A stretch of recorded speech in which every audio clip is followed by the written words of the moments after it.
नमो अरिहन्ताणं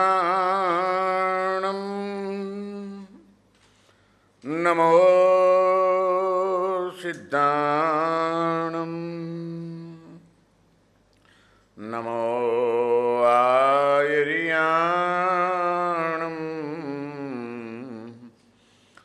नमो वज्रायाणं नमो लोये सव्वसाहुणम्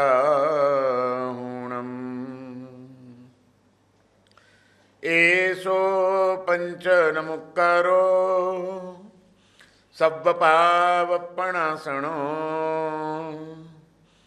मङ्गलाणं च सव्वेसिं पठमं हवै मङ्गलम्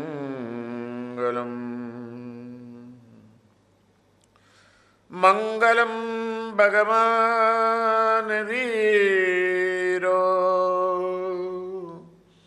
मंगलम गौतम प्रभु मंगलम स्थूलिभद्राद्या जैन धर्मोस्तु मंगलम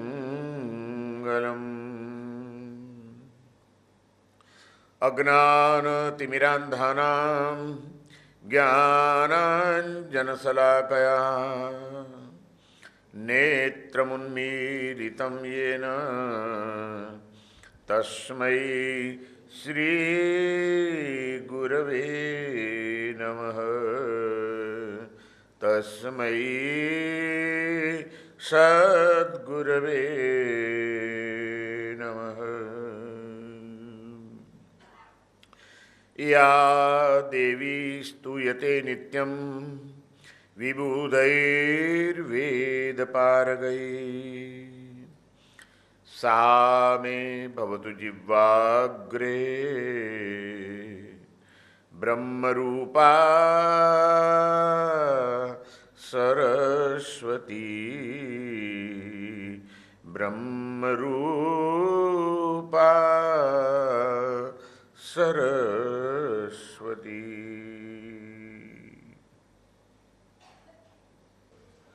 पर्वाधिराज पर्युषण महापर्वनो आज छठो दिवस। आजना छठा दिवसना मंगल प्रभाते भगवान जिनेश्वर देवना धर्मशासननी कोईक वातोनुं स्वाध्याय करता पहला આપણે બેન મહારાજના કંઠે એક મુનિ મહારાજની રચેલી કાવ્ય રચના સાંભળીશું। આમ જુઓ તો એકલ દોકલ, આમ જુઓ તો ભેળા, આમ જુઓ તો આગળ પાછળ, આમ જુઓ તો ભેળા। સરસ શબ્દ રચના છે, સરસ એની પાછળના ભાવો છે, જરા ધ્યાનથી સાંભળજો।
एकांते पट मेरा आम जुओ तो एकल दौकल आम जुओ तो पेड़ा आम लागिए आगड़ पाछड़ आम लागिए आगड़ पाछड़ आम जुओ तो पेड़ा आम जुओ तो पेड़ा आम जुओ तो एकल दौकल एकल दौकल एकल दौकल आम जुओ तो एकल दौकल इहोपपत्तेर् मम केन कर्मणा क्वच प्रयातव्यमितो भवादिति विचारणा यस्य हृदि न जायते कथं सधर्म प्रवणो भविष्यति।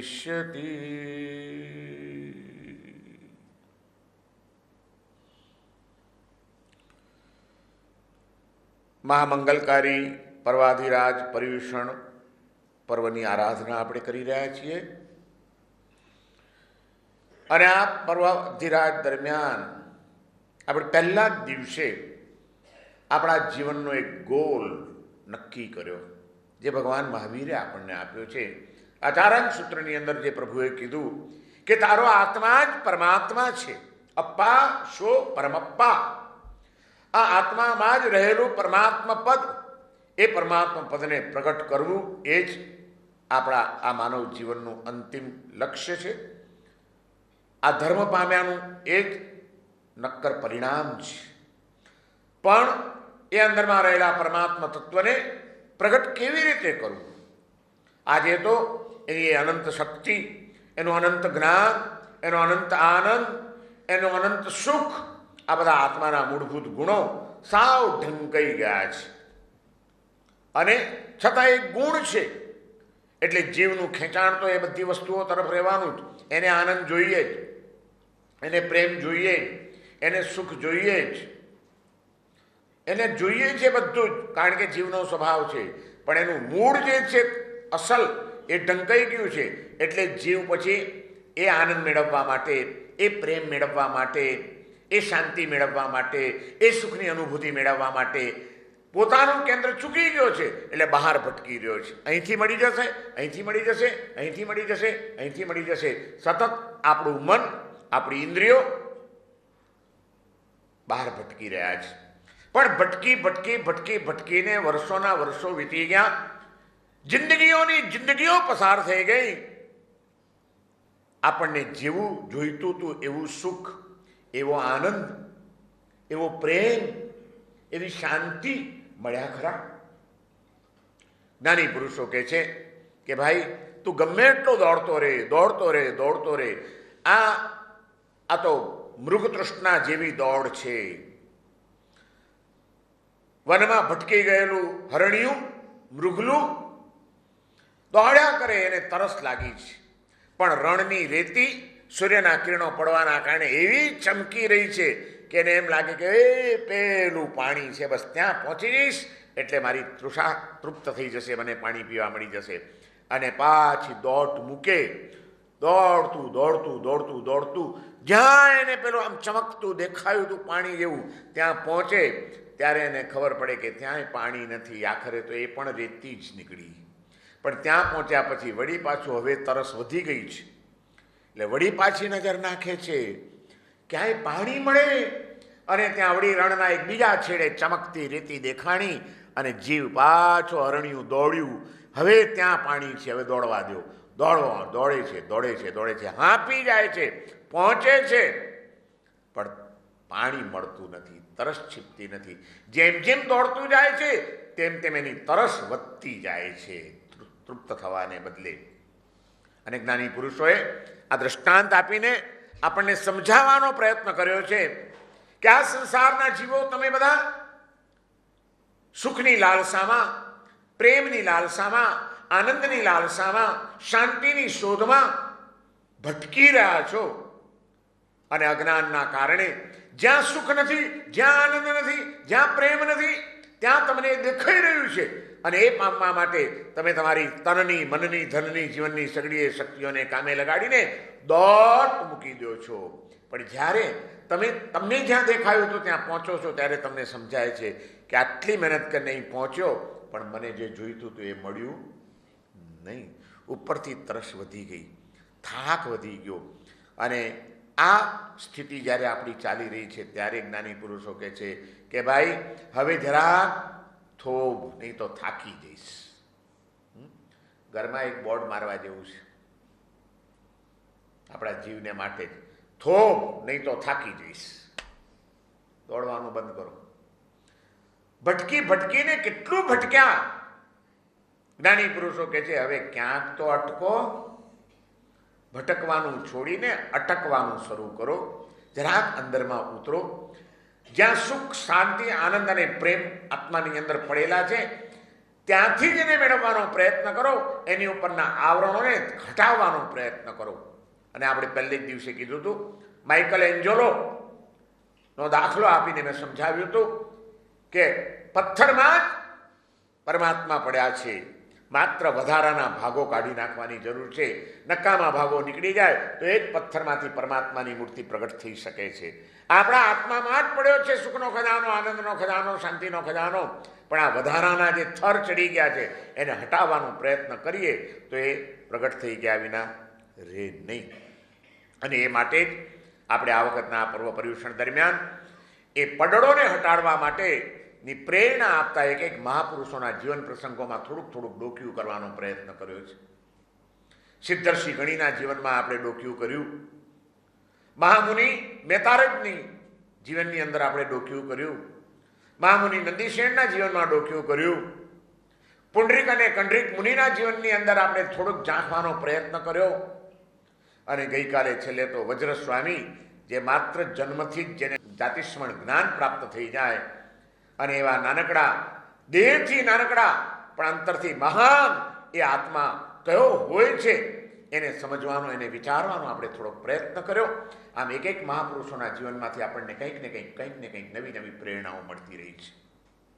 આજે પણ એવા જ કોઈક મહાન આત્માના જીવનની અંદર થોડુંક ડોક્યું કરવાનું છે. આજે આપણે ઇહોપત્તેર મમ કેન કર્મણા ક્વચ પ્રયાતવ્ય મિતો ભવાદિતિ વિચારણા યસ્ય રુધિ ન જાયતે કથમ સધર્મ પ્રવણો ભવિષ્યતિ. એ આત્મા કેવી રીતે ધર્મની અંદર તત્પર બની શકશે? એ ધર્મને કેવી રીતે પામી શકશે? હરિભદ્રસુરીજી મહારાજ પ્રશ્ન કરે છે આપણી સામે કે કેવી રીતે શુદ્ધ ધર્મને તમે પામી શકશો જો તમારા ચિત્તની અંદર કર્મનો વિચાર સ્થિર નહીં થયો હોય, કર્મનું તત્વજ્ઞાન તમે હૃદયસ્થ નહીં કર્યું હોય તો ધર્મની પ્રાપ્તિ થવી બહુ મુશ્કેલ છે. કારણ કે ધર્મ ક્રિયાઓ કરવા છતાં પણ, ધર્મની બાહ્ય આરાધનાઓ કરવા છતાં પણ એ ધર્મ આરાધના, એ ધર્મ ક્રિયા ધર્મ સ્વરૂપ તો જ બનશે કે જો તમે કર્મના વિચારને પહેલા ચિત્તમાં સ્થિર કરી દીધો હશે તો. કેવી રીતે સ્થિર કરવાનું છે? ધર્મ કરીએ છીએ, કેટલા વર્ષોથી પૂજા કરતા હશો, કેટલા વર્ષોથી સામાયિક કરતા હશો, કેટલા વર્ષોથી તપશ્ચર્યાઓ કરેલી હશે. અને તમારો મારો આપણો આત્મા એવા એક અજ્ઞાનમાં ને એવા એક મોહ મૂઢ દશામાં અટવાયેલો હોય છે કે થોડી ઘણી આવી ધર્મ આરાધના કરીએ એટલે આપણે આપણા અંતરાત્માને એમ માની લઈએ કે મારાથી શક્ય એટલી હું તો ખૂબ ધર્મની આરાધના કરું છું, બસ આપણાથી થાય એટલું આપણે કરીએ છીએ, ચોક્કસ આપણું કલ્યાણ થઈ જશે. ધર્મ ક્રિયાને ધર્મ માનીને અટકી જનારા આપણે ક્યારેય વિચાર્યું નહીં કે સાચો ધર્મ શું છે. ધર્મ ક્રિયા એ સાધનરૂપ ધર્મ છે, પણ એના દ્વારા જે પામવાનું છે એ સાધ્યરૂપ ધર્મ તો બીજી જ કોઈક વસ્તુ છે. અને એ છે રાગદ્વેષની મંદતા, એ છે વિષય અને કષાયોની મંદતા, એ છે ચિત્તના અધ્યવસાયોનું પરિવર્તન. વૃત્તિઓનું પરિવર્તન ન કરીએ અને માત્ર પ્રવૃત્તિઓનું પરિવર્તન થતું રહે તો એ પ્રવૃત્તિનું પરિવર્તન, વૃત્તિ પરિવર્તનના લક્ષ્ય વગરનું પ્રવૃત્તિનું પરિવર્તન, એને જ્ઞાની પુરુષોએ સમૂર્છિમ ક્રિયા કીધી છે. ધર્મક્રિયાના 5 પ્રકારો જ્યાં આગળ બતાડવામાં આવ્યા આપણા ગ્રંથોની અંદર: વિષ ક્રિયા, ગરલ ક્રિયા, સમૂર્છિમ ક્રિયા, અમૃત ક્રિયા અને તદહેતુ ક્રિયા. આ 5 પ્રકારની ધર્મક્રિયાઓમાંથી પહેલી 3 ક્રિયા, વિષ ક્રિયા, ગરલ ક્રિયા અને સમૂર્છિમ ક્રિયા, એને હે ગણવામાં આવી છે. તદહેતુ ક્રિયા અને અમૃત ક્રિયાને જ ઉપાદેય ગણવામાં આવેલી છે. અને એ તદહેતુ ને અમૃત ક્રિયા તો જ બની શકે કે જો ધર્મક્રિયા કરતાં કરતાં મારે શુદ્ધ ધર્મને પામવો છે એ લક્ષ્ય પણ હોય તો એ તદહેતુ ક્રિયા બને. અને એ પરિણતિ જ્યારે આત્મામાં આવે ત્યારે અમૃત ક્રિયા બને. અને એ જ ઉપાદેય છે, કર્મની નિદ્રા કરાવનારી છે. ઘણીવાર આપણે આપણા આત્માનો વિચાર કરીએ તો આપણને એમ લાગે કે આપણે સ્થૂળ ભૂમિકાની ધર્મક્રિયાઓને ધર્મ માનીને આપણે કદાચ સમૂર્છિમ જેવી સ્થિતિમાં જીવી રહ્યા છીએ. ગતાનુગતિકતા ચાલી રહી છે, દેખાદેખી ચાલી રહી છે, બધા કરે છે એટલે મારે કરી લેવાનું એ ચાલી રહ્યું છે. અને એને જ ધર્મ માનવાની એક અધૂરી આપણી સમજણ, એ સમજણના કારણે જે પામવાનું છે એ લક્ષ્ય આપણે ભૂલી ગયા છીએ. અને વર્ષોના વર્ષો નહીં, જિંદગીઓની જિંદગીઓ વીતી ગઈ. એવું નહીં માનતા કે આ જન્મની અંદર જ તમને ને મને આપણને જૈન કુળમાં જન્મ મળ્યો છે અને ભગવાન મહાવીરનો ધર્મ મળ્યો છે. વિતરાગ પ્રભુનો ધર્મ આપણા આત્માએ પણ અનેક વાર પ્રાપ્ત થાય એવા સંયોગો મેળવી લીધેલા છે. તમે ને હું અનેક વાર કદાચ તીર્થંકર પ્રભુના સંવત્સરણમાં પણ જઈ આવ્યા છીએ. અને પ્રભુની એ કલ્યાણકારી મંગલકારી વાણી આપણે અનેક વાર કદાચ સાંભળી છે. એટલું જ નહીં, એ સાંભળ્યા પછી કદાચ સ્થૂળ ભૂમિકાએ ધર્મની આરાધનાઓ કરવાનો પુરુષાર્થ પણ તમે ને મેં આપણા આત્માએ કરી લીધેલો છે. છતાં હજી આપણે અહીંના અહીં જ બેઠા છીએ. આપણું કલ્યાણ નથી થયું. કેમ નથી થયું એનો વિચાર આપણને ક્યારે આવ્યો? કઈ દિવસે એમ થયું કે હું આટલું બધું કરું છું, મારું ખરેખર હવે આત્મકલ્યાણ નિશ્ચિત જ છે એવો આત્મવિશ્વાસ જાગી શક્યો છે ખરો? અંતરાત્મા શું કહે છે મારો? જ્યારે કોઈક શાંતિની પળોમાં આંખો બંધ કરીને મારા આત્માનું નિરીક્ષણ કરું ત્યારે મારો અંતરાત્મા એ સાક્ષી પૂરે છે કે ના, પ્રભુનો જે શુદ્ધ ધર્મ હતો એ શુદ્ધ ધર્મની સ્પર્શના મને થઈ ગઈ છે. હવે મને કોઈ જ વાંધો નથી. મારે હવે જાજો સમય સુધી આ સંસારમાં ભટકવાનું નથી જ. એવો આત્મવિશ્વાસ, એવી પ્રતીતિ, એ તસલ્લી હમે હુઈએ કભી? ક્यों નહીં હુઈ? કારણ વિચારતા જ નથી. આપણે સમૂર્છિમ મૂઢ બનીને કરતા રહ્યા છીએ. જ્યાં સુધી વિચારશીલતા નહીં આવે, કર્મને કે ધર્મને સૂક્ષ્મતાથી સમજવાની ભૂમિકા નહીં આવે, ત્યાં સુધી આપણું કલ્યાણ શક્ય નથી. એટલા માટે જ આજથી 150 વર્ષ પહેલા થઈ ગયેલા મહાન યોગી પુરુષ ચિદાનંદજી મહારાજે એમ કહ્યું કે ધર્મ ધર્મ કરતો જગ સૌ ફીરે પણ ન લહે તસ મર્મ. ધર્મ ધર્મ કરતો જગ સૌ ફીરે. જગતમાં બધા ધર્મની વાતો કરે છે પણ ન લહે તસ મર્મ. પણ એ ધર્મનો મર્મ કોઈ સમજતું નથી. શુદ્ધ ધર્મ સમજ્યા વિના નવી મીટે ભવભર્મ. જ્યાં સુધી શુદ્ધ ધર્મને સમજવામાં નહીં આવે, શુદ્ધ ધર્મને સમજીને પામવાનો પ્રયત્ન કરવામાં નહીં આવે, ત્યાં સુધી નવી મીટે ભવભર્મ. ભવનું જે ભ્રમણ છે એ મટી શકતું નથી. અને આપણે એ જ સ્થિતિમાંથી પસાર થયા. આપણું ભવભ્રમણ હજી આપણે નિયંત્રિત જ થઈ ગયું છે એવો આત્મવિશ્વાસ કેળવી શક્યા નથી. કારણ કે આપણે શુદ્ધ ધર્મને સમજવાનો પ્રયત્ન પણ કર્યો નથી. સંતોષ માની લીધો છે ને. ક્યાંય મેતારેજ મુનિની કઠોર પરિસહોની પરિસ્થિતિને આપણે સાંભળીએ છીએ. નસો માથાની તાડ તાડ તાડ તાડ કરતી તૂટતી જાય છે, છતાં એ મહામુનિ ક્ષમતાને જરાય હલવા નથી દેતા. અને મારી માથાની નસ નથી તૂટી, મારા શરીરને કોઈ ઉજરડોય નથી પડ્યો, માત્ર મારી ખુરશી અહીંથી અહીં કોકે ખસેડી દીધી અને હું આટલો બધો ઊંચો નીચો થવા માંડ્યો. મેં કોકને માટે મન બગાડ્યું, મેં કોકની સાથે ક્લેશ કરી નાખ્યો. આ સંભાવની કેળવવાના દિવસોની અંદર સંભાવને ચૂકીને મેં કસાયોની પુષ્ટિ કરી. અરે મેં આ શું કર્યું? કંઈ વાંધો નહીં, ભલે વાપરે બીજા ખુરશી, નીચે બેસીશું. અરે આવા દિવસોમાં જો આપણે સંયમ નહીં કેળવીએ, ઇન્દ્રિયોનો સંયમ, અંગોપાંગનો સંયમ, કસાયોનો સંયમ, આ નહીં કરીએ તો આભ્યંતર તપ વિનાનો બાહ્ય તપ કેટલો તારક બનશે આપણને. ઉપવાસ કરવામાં આપણને ધર્મ સમજાયો છે, પણ ભગવાન મહાવીરે 12 પ્રકારનો તપ બતાડ્યો છે અને એમાં સલ્લીનતા નામનો એક તપ બતાડેલો છે. અને એ સલ્લીનતાના પ્રકારોમાં ઇન્દ્રિય સલ્લીનતા, અંગોપાંગ સલ્લીનતા, એને પણ તપ કીધેલો છે કે અંગોપાંગને કષ્ટ પડે એ રીતે વાળીને પણ બેસી રહેવું. વ્યાખ્યાનમાં નક્કી કરું કે બસ આજના 2 કલાકનું વ્યાખ્યાન એ ટટ્ટાર બનીને જ સાંભળીશ. જરાય કમર દુખે તો ભલે દુખે, પણ આમ નહીં થાવ. આટલો સંકલ્પ કરીને તમે બેસો ને 2 કલાક એ રીતે બેસો તો પણ તમે તપસ્વી થઈ ગયા. બોલો, ભગવાન મહાવીરની દ્રષ્ટિમાં કેટલો પ્રેક્ટિકલ ધર્મ છે આપણો. તમારે 3 વાર ખાતા હો તો 3 વાર ખાઓ. ખાલી ઉપવાસ કરે એ જ તપસ્વી છે, એકાશનું કરે એ જ તપસ્વી છે, ખાવાનું છોડે એ જ તપસ્વી છે. મહાવીરે ન કીધું. મહાવીર કે તમે કોઈ પણ રીતે તમારા સેલ્ફ કંટ્રોલ કેળવ્યો. મન કહે છે કે પગ ઊંચો નીચો આમ કરી લઉં અને ના, નથી કરવું, આજે સ્થિરતાથી બેસી રહેવું છે. આ તમે સેલ્ફ કંટ્રોલ કેળવ્યો અને પગ ભલે જરાક દુખે તો દુખે, બેસવાની રોજની ટેવ નથી નીચે, પણ આ દિવસોમાં જો પુરુષાર્થ નહીં કરું તો ક્યારે કરીશ? માટે મારે કરવો જ છે અને જરાય હલવું નથી. આ સંકલ્પ કરીને 2 કલાક સ્થિરતાથી બેઠા તો પણ તમે કર્મની નિર્જરા કરનારા તપ ધર્મના આરાધક બની ગયા. તમે નક્કી કરો કે આજે 2 કલાક પ્રવચન દરમિયાન મારી દ્રષ્ટિને માત્ર વક્તા તરફ જ રાખીશ. દેરાસરમાં ગયા તો ભગવાન તરફ જ રાખીશ. કોઈ પણ આવે, કોઈ પણ જાય, કંઈ પણ થાય, દ્રષ્ટિને આમ આમ આમ આગળ પાછળ ક્યાંય હલવા નહીં દઉં. સરળ અંગોપાંગને હલવા નહીં દઉં. બસ સ્થિરતાથી આમ ને આમ એકેય ટસે વ્યાખ્યાન સાંભળીશ. આ તમે ઇન્દ્રિય સલ્લીનતા કરી.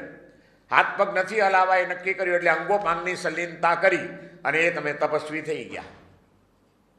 કાય કષ્ટ નામનું તપ તમે કર્યો. 12 પ્રકારમાંનું એક તપ છે. કાયાને કષ્ટ પડે છતાં પ્રસન્ન ચિત્તે એને સહન કરવું. દુખે છે, બેસવાની ટેવ નથી નીચે અને બેઠા પછી કમર દુખવા લાગે છે, પણ છતાં પ્રસન્નતાથી સહન કરું છું. ઓહો, કમર તૂટી ગઈ, હવે મારા સાહેબ જલ્દી પૂરું કરે તો ઊભા થઈએ. ના, વિચાર જ નથી કરવો ને. ગમે તે થાય, ભલે કમર દુખે. આ શરીરની સુખશીલતા બહુ કેળવી છે ને. પોચા પોચા ગાદલાઓ ઉપર સૂઈને, પોચા પોચા સોફાઓ ઉપર અંદર ઘૂસી જઈને આ શરીરના અંગોપાંગ એવા સુવાળા કરી નાખ્યા છે અને એવા ખોટી રીતે એના વણાક કરી નાખ્યા છે કે હવે સીધા બેસવાનું આવે છે ત્યારે તકલીફ પડે છે. ને રોજ જોઉં છું કે મારા ભગવાન સતત રોજ આમ ને આમ જ બેઠા છે. જ્યારે આમ બેઠેલા જોયા કોઈ ભગવાનને એકેને? અને એ ભગવાનની રોજ પૂજા કરી તો કોઈ દિવસ મન ન થયું કે ભગવાન આમ બેઠા છે, આજે મારે પણ 2 કલાક બસ આમ જ બેસવું છે. આપણે તો ગતાનું ગતિકતાથી કરી લેવાનું. એ ભગવાનને પૂજા કરી આવ્યા, સરસ મજા આવી ગઈ. મુંબઈમાં તો ધક્કા મૂકી હોય, અહીં તો કેટલી શાંતિથી પૂજા થાય છે. મને બહુ મજા આવી હો સાહેબ પૂજા કરવામાં. અહીં બહુ મજા આવે પૂજા કરવાની. શું મજા આવી? તને સગવડ મળી એટલે મજા આવી. અરે અગવડની વચ્ચે તું પ્રસન્નતાથી ભગવાનની પૂજા કર અને મનને પ્રસન્ન રાખ તો કહેવાય કે મજા આવી. એક એક અંગની ઉપર ક્યાંય અટક્યા છીએ ખરા? પ્રભુના ચરણે પૂજા કરીએ અને ત્યારે ખ્યાલ આવે કે હું એટલા માટે ભગવાનના ચરણની પૂજા કરું છું, આ જાનુની પૂજા કરું છું, ઠીચણની પૂજા કરું છું કે આ પગના બળે પ્રભુ રાતોને રાતો સ્થિરપણે કાયોત્સર્ગ ધ્યાનમાં ઊભા રહ્યા હતા. પ્રભુ આપના ચરણની પૂજા કરતાં કરતાં એક જ પ્રાર્થના કરું છું કે મને પણ કલાકોના કલાકો સુધી કાયોત્સર્ગ ધ્યાનમાં ઊભા રહેવાની શક્તિ મળે. મારો દેહાધ્યાસ મને નડે નહીં, એટલા માટે આપના ચરણોમાંથી શક્તિ મેળવું છું પ્રભુ. ભાવપૂર્વકની ક્રિયાઓ હશે તો જ શુદ્ધ ધર્મ બની શકશે. ચિદાનંદજી મહારાજ કહે છે, ધર્મ ધર્મ કરતો જગ સૌ પીરે પણ ન લહે તસ મર્મ. શુદ્ધ ધર્મ સમજ્યા વિના નવી મીટે ભવભર્મ. ભવનું ભ્રમણ મટી શકતું નથી. શુદ્ધ ધર્મને સમજવાનો પ્રયત્ન કરો. પડે ધર્મક્રિયા ધર્મ સ્વરૂપ ક્યારે બને? શુદ્ધ ધર્મ ક્યારે બને? ધર્મક્રિયાનું પ્રતિબિંબ આત્માની અંદર ક્યારે પડે? જો એ સ્થિર ચિત્તે થતી હોય તો. કોઈ પણ ધર્મ આરાધના જો સ્વસ્થપણે ન થાય, સ્થિર ચિત્તથી ન થાય તો એનું પ્રતિબિંબ પડે ખરું? કોઈક વાર કોઈક સરોવરના કિનારે જજો, તળાવ હોય કોઈ ગામની અંદર મોટું, એવા સરોવરના કિનારે જવાનું અને ત્યાં જોવાનું વાતાવરણ શાંત હોય, સ્થિર હોય, ત્યારે તળાવનું પાણી પણ સ્થિર હોય. નદીમાં ખડખડ ખડખડ વહેતું હોય, પણ તળાવમાં તો નદીમાં સરોવરમાં સ્થિર હોય પાણી.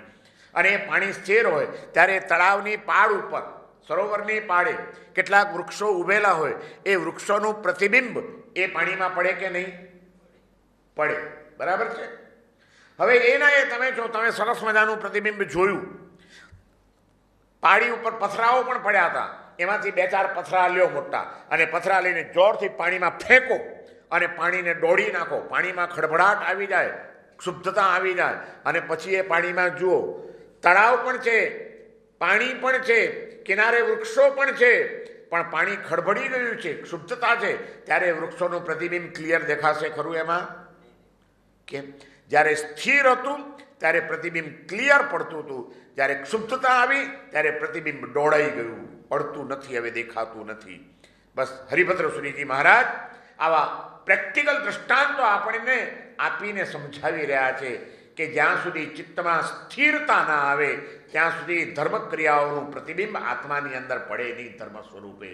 ચિત્તમાં આવતી ક્ષુબ્ધતા, ચિત્તમાં આવતા ખડભડાટ, વિકલ્પોના, અધ્યવસાયોના, રાગદ્વેષના, મોહ અને અહંકારના આ બધા ખડભડાટ જ્યાં સુધી ચિત્તમાં ચાલતા હોય ત્યાં સુધી ગમે એટલી ધર્મ આરાધનાઓ કરીએ એ ધર્મ આરાધનાનું પ્રતિબિંબ નહીં પડે.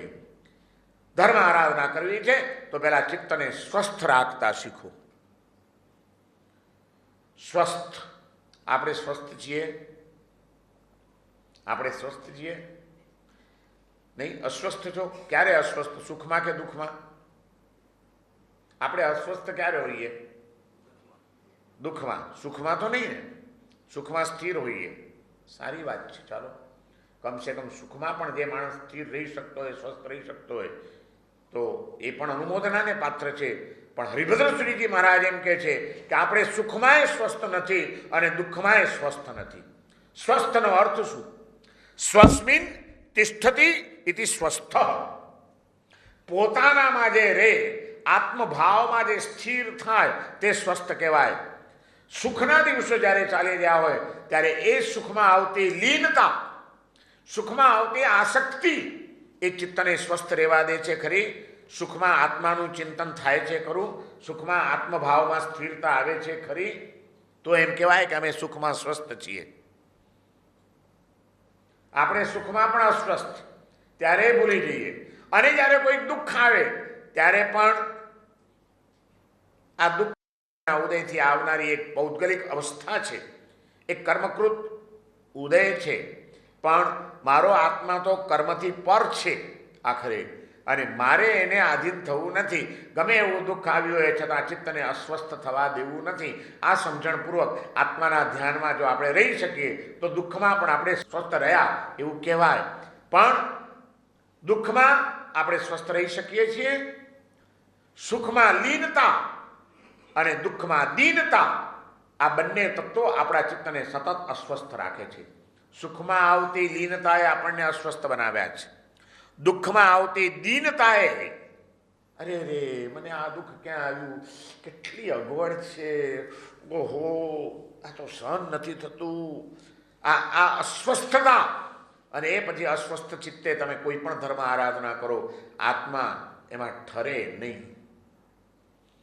આપણે ધર્મ આરાધનાઓ કરીએ છીએ ખરા, પણ ધર્મમાં ઠરીએ છીએ ખરા? કરવું એક જુદી વસ્તુ છે અને ઠરવું એક જુદી વસ્તુ છે. આપણે કર્યું ઘણું પણ ઠર્યા કેટલું? ખડભડાટ જ ચાલુ છે. સુખમાં આવતી આસક્તિએ આપણને અસ્વસ્થ બનાવ્યા છે. ઓહો મજા આવી ગઈ, કેટલું સરસ સુખ છે, કેટલી સરસ મજાની વાત. આ બસ સુખમાં લીનતા, સુખમાં આસક્તિ, સુખમાં પાગલપણું એણે આપણને અસ્વસ્થ બનાવ્યા. અને દુઃખ આવ્યું તો દુઃખમાં આવતી હતાશા, દુઃખમાં આવતી દીનતા, ભાંગી પડવું, એણે પણ આપણને અસ્વસ્થ બનાવી દીધા કે અરે રે ક્યાં આ દુઃખ આવી ગયું, મને કયા કર્મના ઉદય ખબર નહીં, સમજણ નથી પડતી, મેં કોઈનું કંઈ બગાડ્યું નથી, હાડું મને જ આટલું બધું દુઃખ કેમ આવે છે? આ આપણાથી સહન ન થાય, બાકી બધું થાય. આમ કડકડતી ઠંડી પડતી હોય ને, મેં ઘણા માણસોને સાંભળ્યા છે, આ હારી ઠંડી કેવી ઠંડી પડે છે, બીજું બધું સહન થાય પણ ઠંડી સહન ન થાય. કેવી રીતે આ ઠંડીને સહન કરવાની? અને અહીંયા આગળ એસી તો રાખ્યા છે પણ મારા સાહેબે હીટર તો રાખ્યા જ નથી. થોડાક રૂમમાં હીટર રાખ્યા હોય તો હુંફાળો તો રે રૂમ. અને એનો એ માણસ જેવો ઉનાળો આવ્યો અને એ અકળાવનારી ગરમી પડતી હોય એટલે કે હાડું બીજું બધું ગમે બાકી બધાને પહોંચાય, ગરમીને ન પહોંચાય. ગરમી તો સહન જ ન થાય. શિયાળામાં એને ઠંડી સહન ન થાય ત્યારે કે બાકી બધું સારું તો ઉનાળામાં હળખણો રહે ને. પણ ના, ઉનાળો આવશે ત્યારે કહે છે ઠંડીને પહોંચાય, હાડું બોદડું ઓઢી લઈએ ને એટલે નિરાંતે ઊંઘ તો આવી જાય. આ ગરમી તો બાપ રે મરી ગયા, શું ગરમી પડે છે. અને આ પોલ્યુશન જો ને કેટલું વધી ગયું છે. આમાં એસીએ કામ નથી કરતું. અને કેવું પડશે જરાક નીચે ઓફિસમાં દીપકભાઈને અમિતભાઈને કેવું પડશે કે ભાઈ યાર સર્વિસ તો કરાવો યાર એસીની. આ જરાય ઠંડક જ નથી આવતી રૂમમાં. એસી હોવા છતાં માણસ ઊંચો નીચો પાછો. એમાં આપણે સ્વસ્થ છીએ ખરા? ક્યાં સ્વસ્થ છીએ આપણે? કરે જ રાખીએ છીએ ધર્મ આરાધનાઓ. ક્યારે પ્રતિબિંબ પડ્યું આપણા અંતરાત્માની અંદર? ક્યારે આપણે ઠર્યા? ક્યારે આપણે આપણા દેહ ભાવને ભૂલ્યા? ક્યારે આપણે પરમાત્મા ભાવનો સ્પર્શ પામી શક્યા? સામાયિકની આટલી ક્રિયાઓ કરવા છતાં સંભાવનો સ્પર્શ કેટલો થયો આત્માને? સમતા ભાવ કેટલો સ્થિર રહ્યો? કોઈ દિવસ એનું નિરીક્ષણ કર્યું આપણે? કરે જ રાખો બસ. અને સંતોષ માનવાનો. 10 વર્ષથી સામાયિક કરું છું મારા સાહેબ. કોઈ દિવસ ગમે એટલું વહેલું મોડું થાય પણ સામાયિક કર્યા વિના સુવાનું નહીં. સામાયિક તો સાહેબ એકદમ પાક્કું આપણું. સરસ, સારી વાત છે. તો સામાયિક કરે છે 10 વર્ષથી, બહુ સારી વાત છે.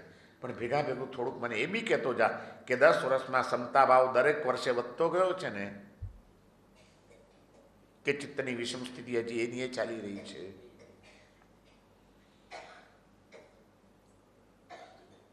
વિચારણા યસ્ય રુધિ ન જાયતે કથમ સ ધર્મ પ્રવણો ભવિષ્યતિ.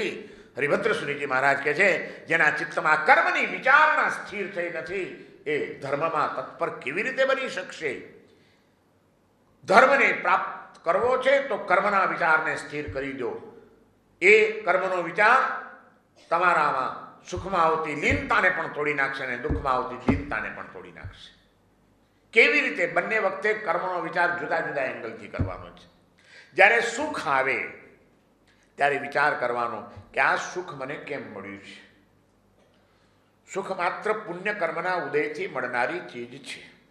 મારું કોઈક પુણ્ય કર્મ ઉદયમાં આવ્યું છે, જાગ્યું છે, માટે મને સુખ મળ્યું છે.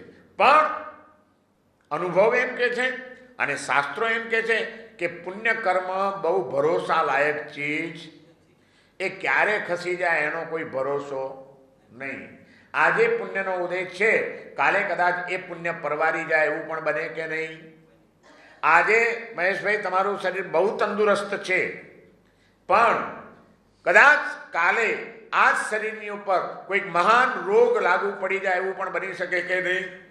પુણ્યના ભરોસે રહેવાય?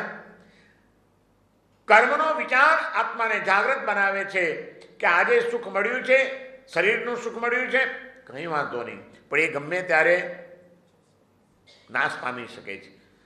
પૈસાનું સુખ મળ્યું છે પણ પૈસો ગમે ત્યારે પગને ચાલતો થઈ જાય તો એમાં કોઈ નવાઈ? ભલા શ્રીમંતો પણ પછડાટ ખાઈને સાવ સામાન્ય સ્થિતિમાં પણ આવી ગયાના દ્રષ્ટાંતો આપણને દુનિયામાં જોવા મળે છે કે નહીં? મળે છે.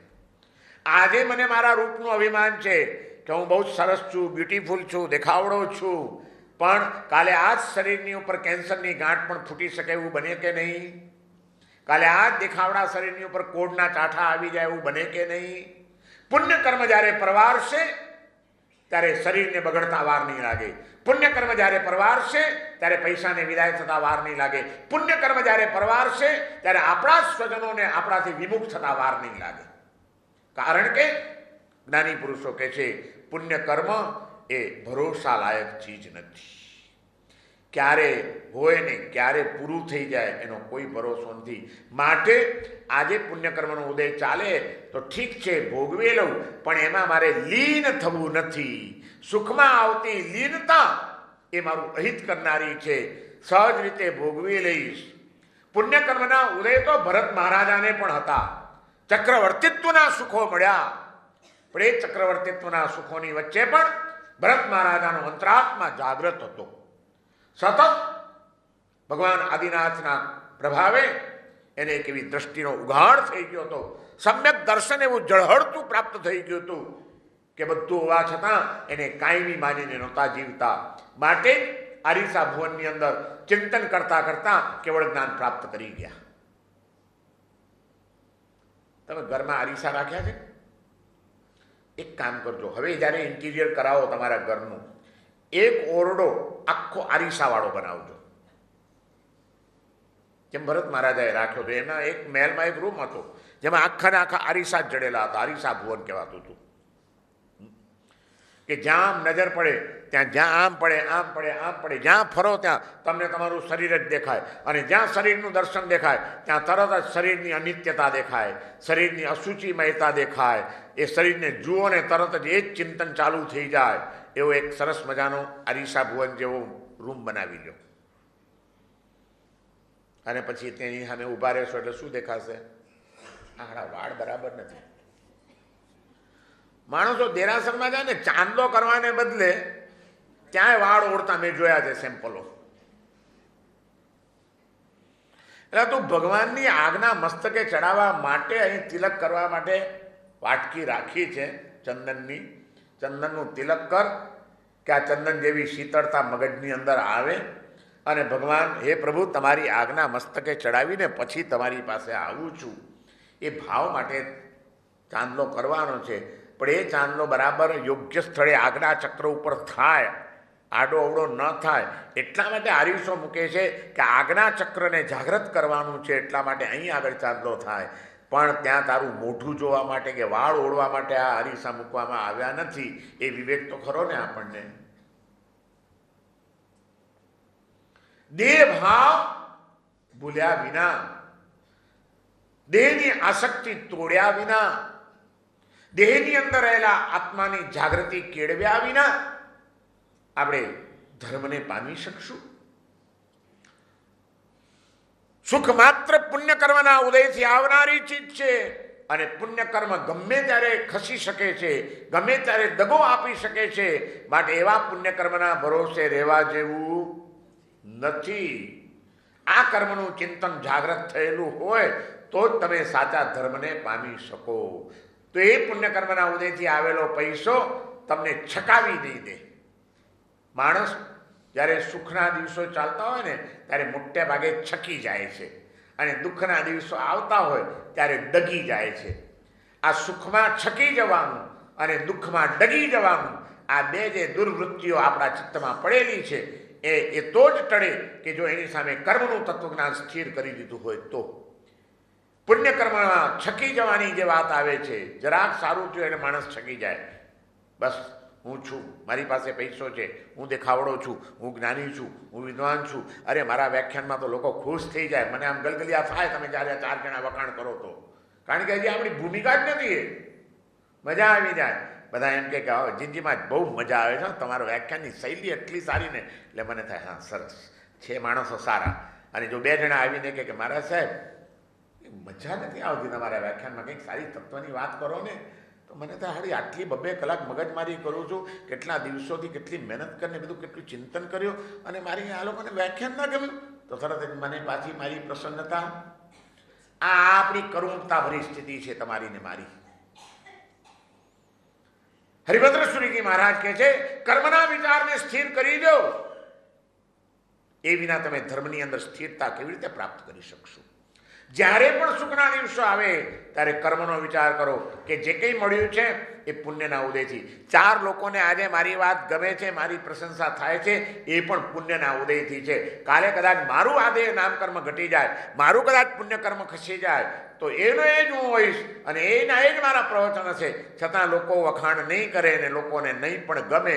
મારે એને માટે પણ સમજીને જ રહેવાનું છે કે આ બધું જ પુણ્યકર્મના ઉદયના ખેલ છે, અને પુણ્યકર્મ બિલકુલ બિનભરોસા લાયક ચીજ છે. એના ભરોસે રહેવાય નહીં. એ ક્યારે ખસી જાય એનો કોઈ ભરોસો. ગમે એટલું બળનું અભિમાન કરનારો ગામો પહેલવાન દારાસિંહ પણ એ લોકોની અંતિમ સ્થિતિ શું હતી જાણો છો? હોસ્પિટલના ખાટલે પડ્યા હતા ત્યારે અખાણાની અંદર ભલભલા મલ્લોને પાડી નાખનાર, પણ એ પોતે એના મોઢા ઉપર બેસેલી માખીને ઉડાડી શકતા નહોતા. ક્યાં ગયું એનું બળ? પુણ્યકર્મ ખસી ગયું તો દારાસિંહ પણ માયકામલો થઈ જાય અને ગામો પહેલવાન પણ કાયર બની જાય. પુણ્યકર્મ છે એ તો ગમે ત્યારે ખસી શકે છે. કેવા કેવા મોટા ધનવાન માણસો પણ જીવનની વિષમ પરિસ્થિતિમાં મુકાઈને ખાવાના સાંસા પડી જાય એવા દિવસોમાં મુકાઈ ગયા. કેમ? એનું પુણ્યકર્મ ખસી ગયું અને એની આ મજબૂરી ઊભી થઈ ગઈ. કોઈ પણ વખતે કોઈ પણ સુખ મળે ત્યારે એમાં છકી નથી જવાનું. આજે પુણ્યકર્મનો ઉદય છે તો લાવ એનો સદુપયોગ કરી લો. પુણ્યકર્મના ઉદયથી આજે સંપત્તિ મળી છે, પૈસો મળ્યો છે તો લાવ કોઈકના દુઃખ દૂર કરવામાં એને વાપરી લઉં, પ્રભુની ભક્તિમાં એનો ઉપયોગ કરી લઉં, સાધુ સાધુની વૈયાવચમાં એને વાપરી લઉં. કાલે પૈસો હશે કે નહીં હોય એની મને ખબર નથી. આજે છે તો એમાં છકી જવાને બદલે એનો સદુપયોગ કરી લઉં. આજે કાયામાં બળ છે તો એનાથી મોજશોખ કરવું ને હરવું ફરવું એમાં એનો ઉપયોગ કરવાને બદલે લાવ કોઈકની સેવા કરવામાં આ શરીરનો ઉપયોગ કરી લઉં. જે કંઈ પુણ્યકર્મના ઉદયથી પ્રાપ્ત થયું છે એનો સદુપયોગ આજે કરી લેવા દો. કાલે મારું પુણ્યકર્મ મને સાથ આપશે કે નહીં આપશે એનો કોઈ ભરોસો નથી. સુખમાં છકી ન જવા માટે પુણ્યકર્મનો વિચાર કરવાનો છે. અને જ્યારે પણ દુઃખ આવે ત્યારે દુઃખમાં ડગી ન જઈએ એટલા માટે ત્યારે પાપ કર્મનો વિચાર કરવાનો છે કે દુઃખ આવે ત્યારે તરત જ ઊભા રહેજો 1 મિનિટ અને વિચાર કરજો કે મારા જીવનમાં દુઃખ કેમ આવ્યું. દુઃખ માત્ર પાપ કર્મના ઉદયથી આવનારી ચીજ છે. મારું કોઈક પાપ કર્મ જાગૃત થયું માટે જ મને આ દુઃખ આવ્યું છે. અને પાપ કર્મ કોઈના બાંધેલા કોઈને ઉદયમાં આવતા નથી. પોતાના જ બાંધેલા પાપ કર્મ પોતાને ઉદયમાં આવે છે. મને દુઃખ આવ્યું છે એનો અર્થ એ છે કે આ જન્મમાં કે જન્માંતરમાં જાણે કે અજાણે, નાનું કે મોટું, પણ કોઈક પાપ કર્મ મેં જરૂર કર્યું છે. મેં કોઈક પાપ બાંધ્યા છે અને મારા જ બાંધેલા પાપ મને ઉદયમાં આવ્યા છે. તો એમાં હવે કોઈને દોષ આપવાનો મને અધિકાર, આણે મારું બગાડ્યું, આણે મારું બગાડ્યું, આ મને નડી રહ્યો છે, આ જ જ્યાંને ત્યાં ટાંગ અડાડે છે, કોઈને માટે મારે શું કામ કર્મ બાંધવા મન બગાડીને? કોઈ મારું બગાડી શકે એમ નથી જો હું મારું બગાડવા તૈયાર ન હોઉં તો. જ્યારે પણ દુઃખ આવે ત્યારે મારે સમજવાનું છે કે આવું થવાની પાછળ મારો કોઈક અશુભ કર્મનો ઉદય, નહીં તો કોઈને આવો વિચાર મારા માટે કેમ આવે, નહીં તો કોઈ મારી સાથે આવું અનુચિત વર્તન કેમ કરે, નહીં તો આવા રોગ એકાએક મારા શરીરમાં કેમ ફૂટી નીકળે. પણ મેં ગયા ભાવમાં કોઈક જીવદયા નહીં પાડી હોય, મેં ગયા ભાવમાં કોઈક જીવોને ત્રાસ પહોંચાડ્યો હશે, દુઃખ પહોંચાડ્યું હશે, માટે આજે મને વાત વાતમાં મારા શરીરની અંદર મને બીમારી આવી જાય છે, રોગ આવી જાય છે, દુઃખી થવું પડે છે, કારણ કે મેં કોઈક જીવોને રીંઝાડ્યા છે કોઈક જન્મની અંદર. ચાલો જે કર્મ કર્યા છે એ ભોગવવાના આવ્યા છે એને ક્ષમતા ભાવથી ભોગવી લઉં. હવે એમાં નવા કર્મ બાંધવા નથી. આ વિચાર આપણને સ્વસ્થ રાખશે. સુખમાં પુણ્ય કર્મનો વિચાર અને દુઃખમાં પાપ કર્મનો વિચાર એ જેને સ્થિર કરી લીધો હોય એના ચિત્તમાં ખળભળાટ ઉત્પન્ન ન થાય, એ સ્વસ્થ રહી શકે.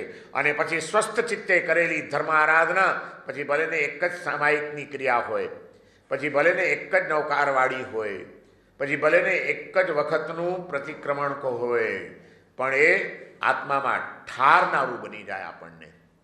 પુણ્યા શ્રાવકના જીવનમાં ભૌતિક સુખ કયું કયું હતું?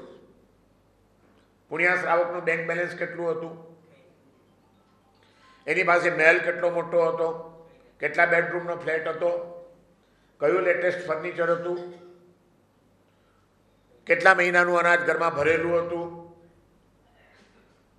પણ છતાં એ બધાની વચ્ચે પુણ્યા શ્રાવકનું સામાયિક કે જે સામાયિકમાં એ ઠરતો હતો અને એ સામાયિકની પ્રશંસા ભગવાન મહાવીરને કરવી પડી શ્રેણિક રાજાની પાસે.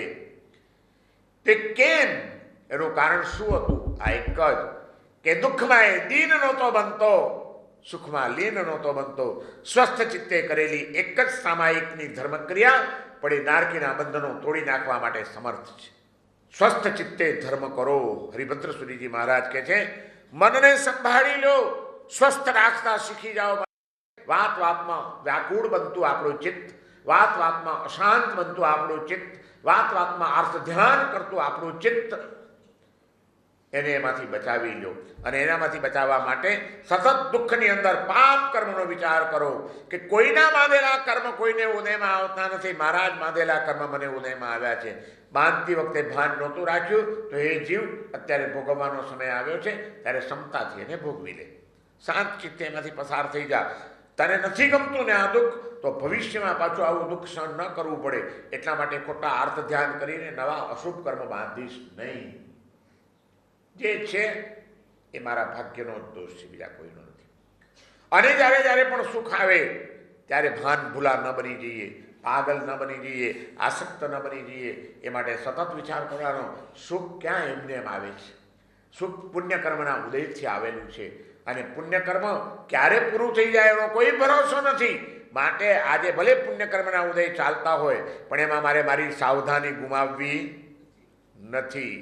કર્મ કોના ક્યારે બદલાય, કર્મ કેવા કેવા ખેલ ખેલે એ કંઈ સમજાય એવું છે જ નહીં.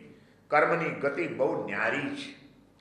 અને એ કર્મની ગતિને જો સમજવી હોય, કર્મ ક્યારે ક્યારે કેવા કેવી તકલીફો ઊભી કરે, કર્મ ક્યારે ક્યારે કેવા કેવા નાચ નચાવે, કર્મ ક્યારે ક્યારે આપણને દગો દઈ દે, આપણા જ કર્મ આપણને કેવો દગો દઈ દે, એ વાતને સમજવી હોય ત્યારે કોઈક ઇતિહાસના પાનાઓ ઉખેલવા પડે. અને એ ઇતિહાસના પાના જ્યારે ઉખેડીએ ત્યારે એવા અનેક મહાપુરુષોના દ્રષ્ટાંતો મળે કે જેના જીવનમાં કર્મોના વિચિત્ર ખેલ આપણને જોવા મળે છે. આજે એવા એક મહાન આત્માનો આપણે થોડોક સમાગમ કરવો છે. આટલા દિવસ મેં તમને રોજ એક મહામુનિઓની વાતો કરી છે, પણ ભગવાને ચતુર્વિધ સંઘની સ્થાપના કરી છે. એમાં જેમ મુનિઓ હતા એમ ભગવાન મહાવીરના ધર્મ સંઘની અંદર સાધ્વીજીઓ પણ હતા, શ્રાવકો પણ હતા, શ્રાવિકાઓ પણ હતી. અને બધા ચારેયને ધર્માત્મા કહેલા છે. મહામુનિઓ જેમ મહાન સાધનાઓ કરી શકે છે, એમને પણ કર્મના ઝંઝાવાતોની સામે લડવું પડે છે, એમ આપણા ઇતિહાસની અંદર પવિત્ર જીવન જીવનારી એવી કેટલીય મહાન સાધ્વીજીઓ થઈ ગઈ છે કે જે સાધ્વીજીઓના જીવન પણ આપણા માટે પ્રેરણા અને જાગૃતિનું એક પગથિયું બની શકે એમ છે. સાધ્વી સંઘની સાધનાઓ કોઈ ઓછી નથી. વિચાર કરો, હરિભદ્ર સુરીજી જેવા મહાન આચાર્યને ધર્મ માર્ગે વાળીને એની ધર્મ માતા થવાનું સદભાગ્ય પ્રાપ્ત કરનાર, ગૌરવ પ્રાપ્ત કરનાર કોણ હતું? એક સાધ્વીજી હતા કે બીજા કોઈ? યાકીની મહત્તરા આપણે પરમ દિવસે એની વાત કરી હતી કે 1444 બૌદ્ધ ભિક્ષુઓને તળવા માટે તૈયાર થયેલા હતા ત્યારે એમની સુરક્ષા કોણે કરી? આ આપણો સાધ્વી સંઘ પરમ વંદનીય છે.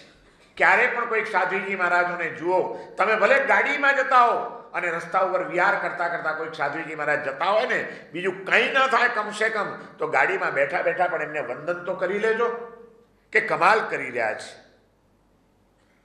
આવા તાપની અંદર અમે ગાડીમાં બેસીને એસી ચાલુ કરીને ગાડી ચલાવી રહ્યા છીએ તોય ગરમી લાગે છે. અને ધન્ય છે આ સાધ્વીજી ભગવંતોને.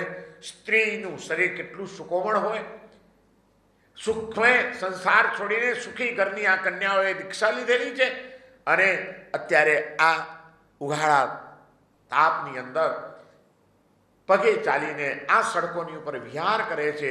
અને જુઓ, રસ્તામાં ધ્યાન આપશો તો કોઈક સાધ્વીજીના હાથમાં નાનકડી ચોપડી હશે, સ્વાધ્યાય કરતા કરતા ચાલતા હશે, કોઈકના હાથમાં નૌકારવાળી હશે, માળા ગણતા ગણતા ચાલતા હશે. કષ્ટમય જીવનની અંદર પણ પરમાત્માનું સ્મરણ કરતા કરતા, જ્ઞાનની આરાધના કરતા કરતા આ સાધ્વીજી ભગવંતો વિહાર કરે છે. ધન્ય છે એમને. એમ કરીને મસ્તક ઝૂકી જાય, એમને વંદન તો કરી જ લ્યો ને. ગાડીમાં બેઠા બેઠા સાધ્વીજી મહારાજને જુઓ અને તમારા હાથ ન જોડાય એવું તો ન જ બને ને. શું વાત છે? તમે હાથ જોડી જ જાય તમારા, સારું કહેવાય. અરે આપણા વર્તમાન કાળની અંદર અંદર પણ આપણા સાધુ ભગવંતો, આપણા સાધુજી મહારાજો જે કંઈ કરી રહ્યા છે સાધના, એને ઓછી નહીં માનતા. ભલે પૂર્વના કાળના જેવું કદાચ આજે જોવા ન મળે, કાળનો પ્રભાવ દરેક સમયે કામ કરતો હોય છે, પણ છતાં આજે જે પણ છે એ પણ ઓછું નથી. ભાગ્યું તોય પૂછો કમલેશભાઈને, વર્ષોથી ભરૂચમાં બેઠા છે, કેટલી રેલ આવી પૂછો ભરૂચની અંદર, કેવા આખા ભરૂચની અંદર બોટો ચાલતી થઈ ગઈ, કેવી ખાના ખરાબીઓ થઈ, છતાં ભરૂચ તો ભરૂચ જ છે, હજી ઊભું છે. અને આપણા મુનીશ્વર સ્વામી ભગવાનનું એ તીર્થસ્થાન તરીકે ગૌરવવંતું ગૌરવ એણે જે ટકાવી રાખ્યું છે, એમ એટલા માટે કહેવત પડી ગઈ કે ગમે એટલી વાર નર્મદામાં પૂર આવે, ગમે એટલી વાર પાણી છલકાય, ગમે એટલી વાર ભરૂચ ડૂબું થાય, પણ ભરૂચ કોઈ દિવસ ડૂબ્યું નથી. ભાગ્યું છે, પણ ભાગ્યું તોય ભરૂચ છે. એમ દેશકાળની અસરો સર્વત્ર થાય, આખી દુનિયાને થઈ છે, તમારા જીવનમાં નથી થઈ. આજે શ્રાવકો જ્યારે કોઈક સાધુ સાધુની આડી અવડી વાત કરે ત્યારે મને મનમાં ખરેખર ગ્લાનિ અને દુઃખ થાય કે શું કામ આ કર્મ બાંધતા હશે સાધુ સાધુની નિંદા કરીને. એમની તમે નિંદા કરો છો, તમે સાચા શ્રાવક છો ખરા? ભગવાન મહાવીરે જે શ્રાવકનું સ્વરૂપ બતાડ્યું છે એવું શ્રાવકપણું છે તમારામાં? તમે કંઈ પણ કરી શકો, તમને બધી જ છૂટ. અને કદાચ કોઈક સાધુ સાધુજીના જીવનમાં કોઈક નાની ક્ષતિ દેખાય, એ પણ એક છદ્મસ્ત આત્માઓ છે, એમને પણ આ શરીર મળેલું છે, એમને પણ શરીરના ધર્મો હોય, એમને પણ બીમારીઓ હોય, એમને પણ ક્યારેક શરીરના કષ્ટો સહન ન થઈ શકે એવી સહિષ્ણુતાની મર્યાદાઓ હોય. અને કદાચ ક્યારેક કંઈક તમને એમના જીવનમાં થોડીક કોઈક બાબતની છૂટ દેખાય એટલે તમે તરત જ એની ટીકા કરવા લાગી જાઓ. આપણે તો સંસારી છીએ, એમણે તો સાધુ થયા. અરે સાધુ થયા ને સિદ્ધ નથી થયા, એ વાત કેમ ભૂલી જાઓ છો?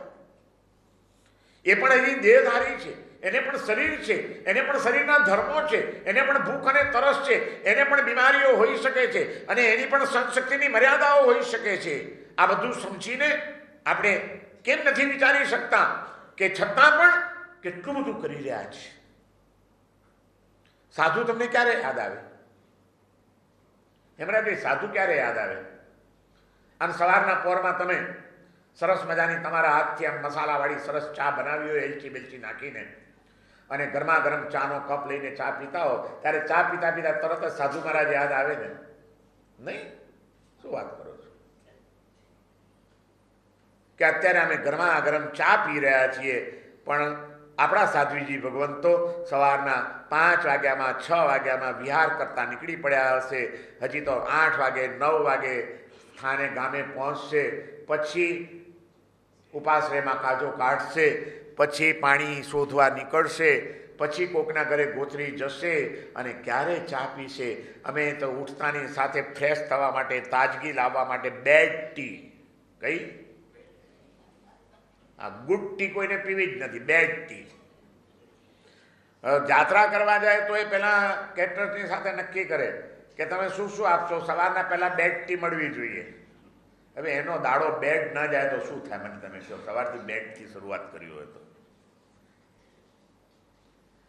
ઉઠતાની સાથે આમ ચાનો કપ ન મળે ત્યાં સુધી તાજગી ના આવે. અને જો ભોજનશાળા મોડી ખુલતી હોય તીરથની અંદર તો બહાર શોધે કે ક્યાંય લારી છે, પહેલાં એકવાર ચા પી આવીએ.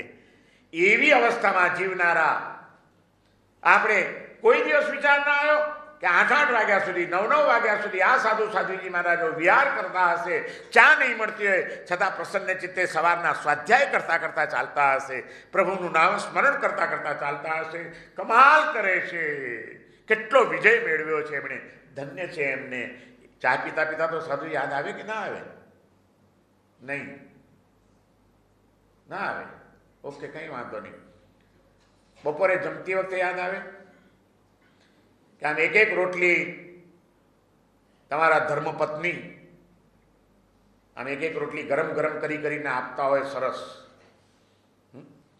અને એ તમને એક એક ગરમ ગરમ રોટલી મળતી હોય ત્યારે તમને ગરમા ગરમ રોટલી જમતા તો સાધુ યાદ આવે ને કે અત્યારે આ મધ્યાહન કાળે સાધુ મહારાજ ગોથરી વરવા નીકળ્યા હશે, કેટલાય ઘરોની ગોથરી ભેગી કરીને લાવતા હશે, અપાસણમાં લાવતા તો રસોઈ બધી ઠંડી થઈ જતી હશે અને એમને ત્યાં એમની પાસે કોઈ ઓવન નહીં હોય, કોઈ માઇક્રોવેવ નહીં હોય, કોઈ ગેસનો ચૂલો નહીં હોય કે જરા દાળ ગરમ કરીને આપીએ.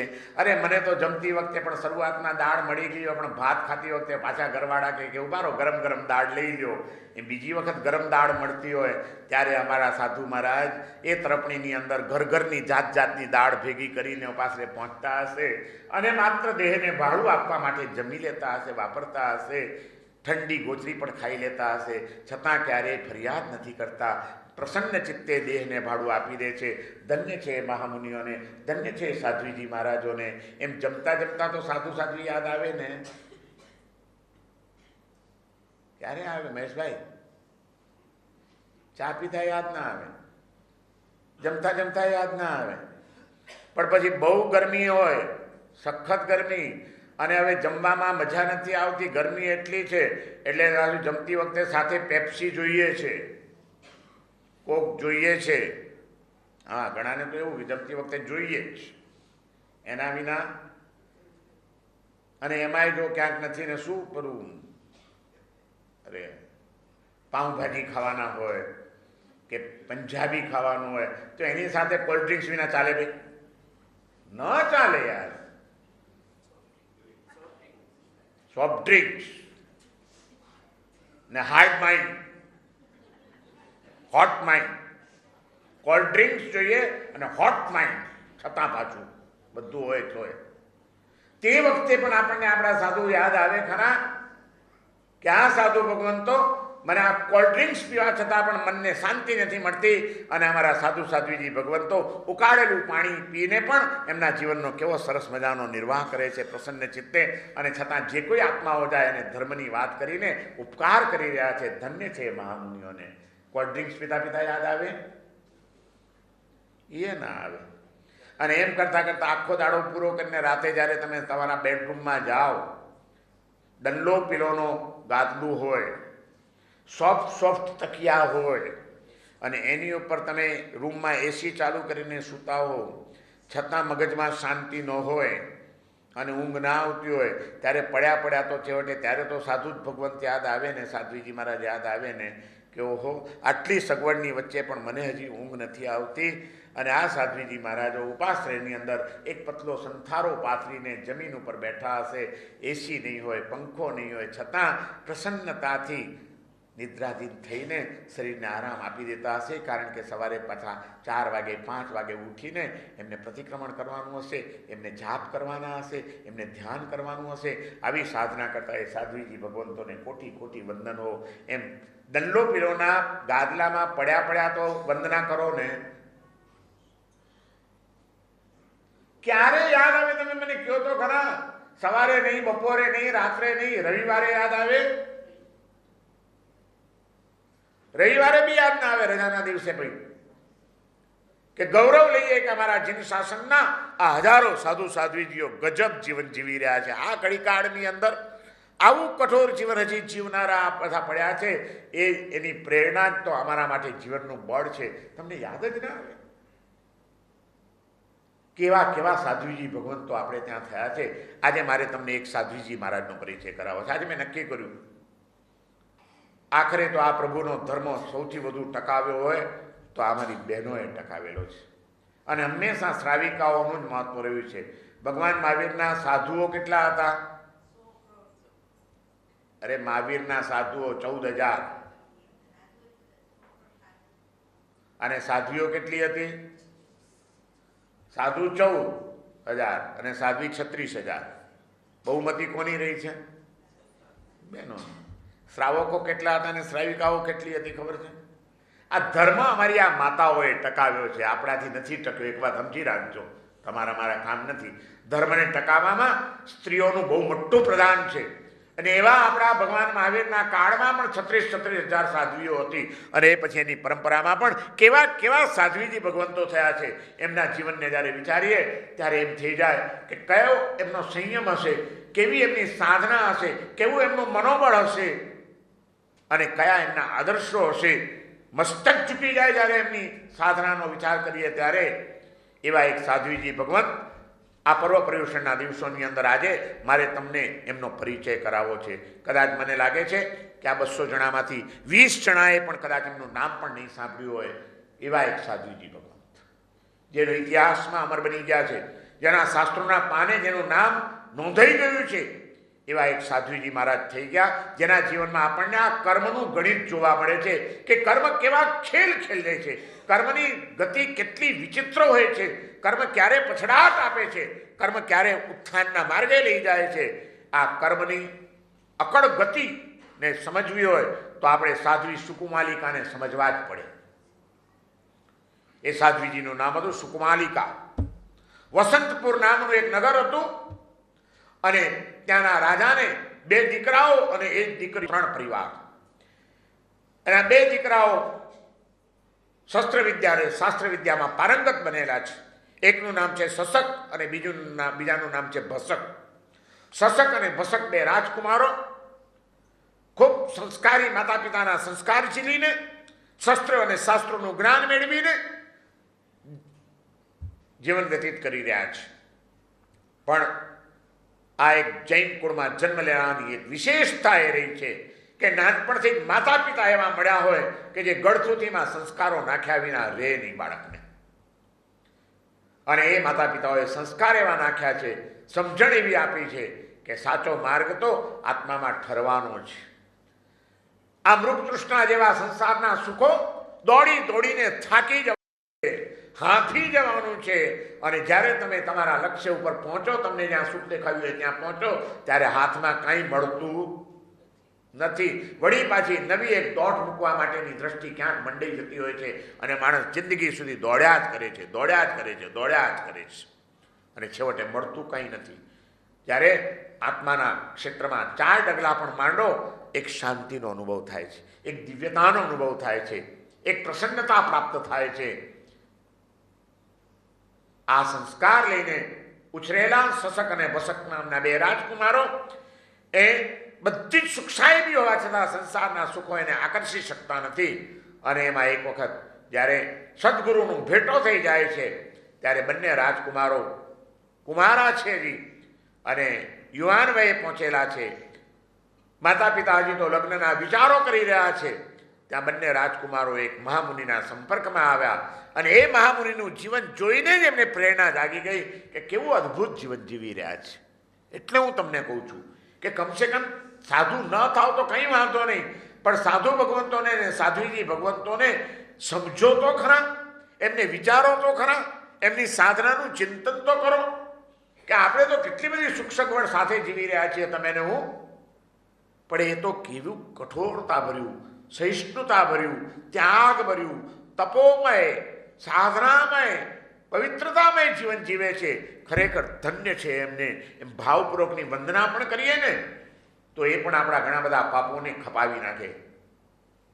મુનિ રાજકુ સદા મોરી વંદના રે, વંદના તે પાપ નિકંદના રે, મુનિ રાજકુ સદા મોરી વંદના રે. ભાવપૂર્વકની વંદના પાપના નિકંદન કરનારી બની જાય. બંને સસક અને ભસક રાજકુમારો મુનિરાજના પરિચયમાં આવીને એમનું અદ્ભુત જીવન જોઈને, એમની પ્રસન્નતા જોઈને પ્રેરણા થઈ ગઈ કે આ જ જીવન જીવવા જેવું છે. અને માતા પિતાની અનુમતિ લઈને બંને જણાએ દીક્ષા લીધી. એમણે જ્યારે દીક્ષા લીધી ત્યારે એમની એક નાનકડી બહેન હતી, સુકુમાલિકા, રાજકુમારી, નાની હતી. બંને ભાઈઓએ દીક્ષા લઈ લીધી, ગુરુ મહારાજની સાથે વિહાર કરીને નીકળી ગયા છે. આ બાજુ થોડોક સમય ગયો, થોડાક વર્ષો વીત્યા અને સુકુમાલિકાના માતા પિતા રાજા રાણીનું પણ અવસાન થઈ જાય છે. સસક અને ભસક ગુરુ મહારાજની સાથે રહીને પોતાના સંયમ જીવનની સાધના કરી રહ્યા છે, સાધના કરી રહ્યા છે, સાધના કરી રહ્યા છે અને વિહારો ગામે ગામ વિહાર કરતા કરતા વિચરી રહ્યા છે.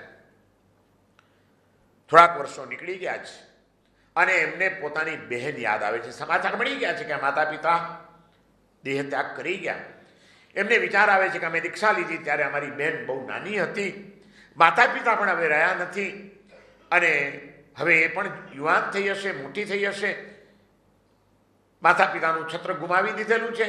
ક્યાંક યુવાન વયની અંદર અમારી બેન ખોટા રવાડે ક્યાંક ન ચડી જાય, અમારી બેનનો ઉદ્ધાર કરવો જોઈએ.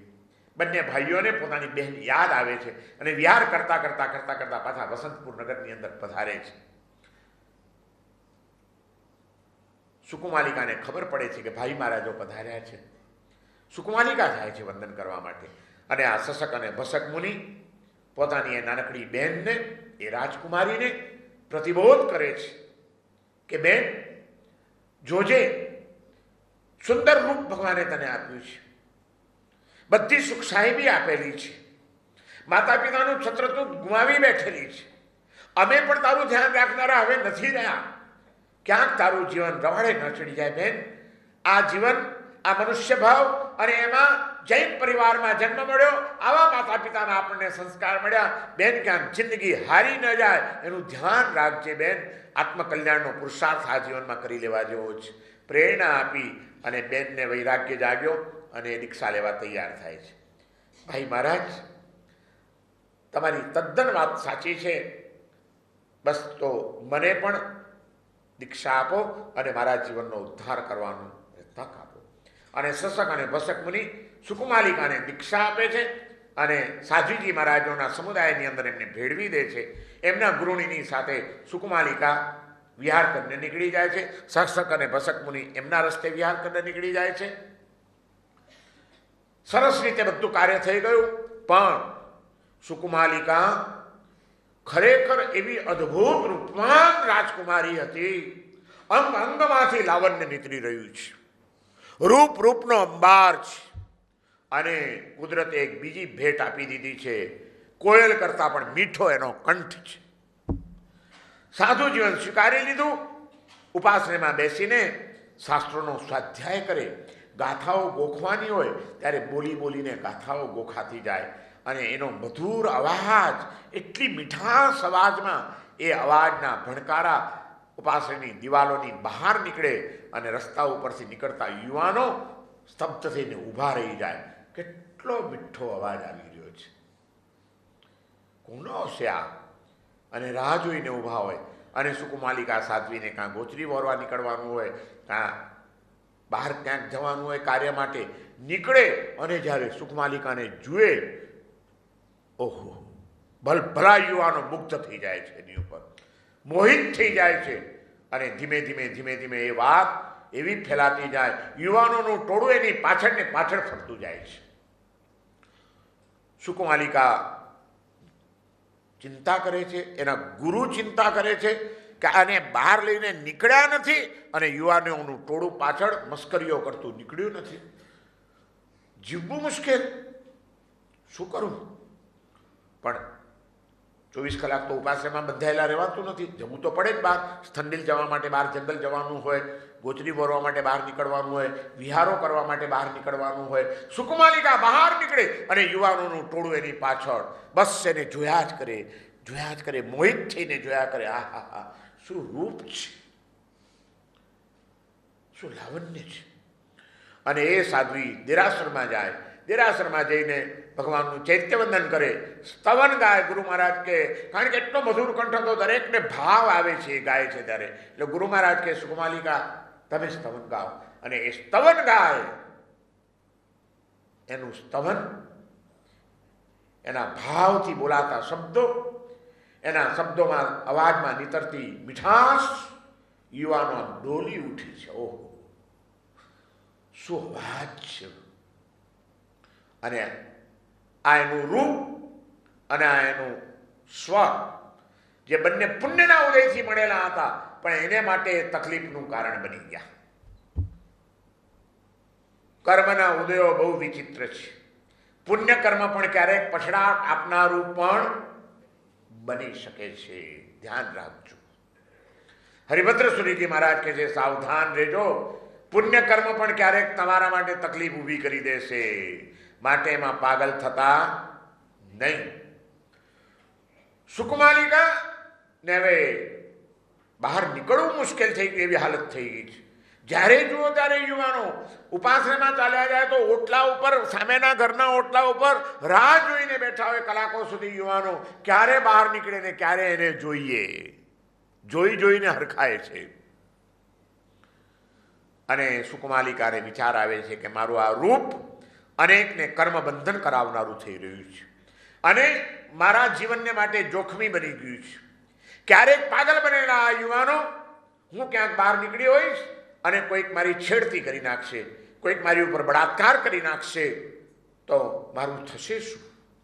આ ચિંતામાં વ્યગ્ર બની ગઈ છે સુકુમાલિકા અને એને એમ થાય છે કે હવે આ રાજકુમારી તરીકેનું રૂષ્ટપુષ્ટ રૂપવાન સુંદર લાવણ્ય ભર્યો દેહ એને સૂકવી નાખવો જોઈએ, તો જ હું બચી શકીશ, નહીં તો મારું શીલ જોખમમાં છે. અને ઉગ્ર તપ શરૂ કરી દીધો. ઉગ્ર તપ તપે છે, ઉગ્ર તપ તપે છે. વૈરાગ્યપૂર્વક દીક્ષા લીધી છે. કુમારિકા છે પોતે. કુમારિકા તરીકેનું એક પહેલું જીવન એનું પૂરું થઈ ગયું રાજકુમારીનું. આ જીવનનો બીજો તબક્કો શરૂ થઈ ગયો છે એક પવિત્ર સાધ્વીજી તરીકેનો. એ જીવનની અંદર પણ જ્યારે બરાબર હવે કસોટીનો સમય આવ્યો છે ત્યારે પોતાનો વૈરાગ્ય કેટલો જ્વલંત હશે તમે વિચાર કરો કે ક્યાંક મારું જીવન ક્યાંક કલંકિત ન થઈ જાય, કોઈનો ભોગ હું ન બની જાઉં, એ માટે મારે આ શરીરને સૂકવી નાખવું જોઈએ. અને ઉગ્ર તપ તપે છે, ઉગ્ર તપ તપે છે, કઠોર સાધના કરે છે. તપ તપતા તપતા કાયાને દુર્બળ બનાવતા જાય છે.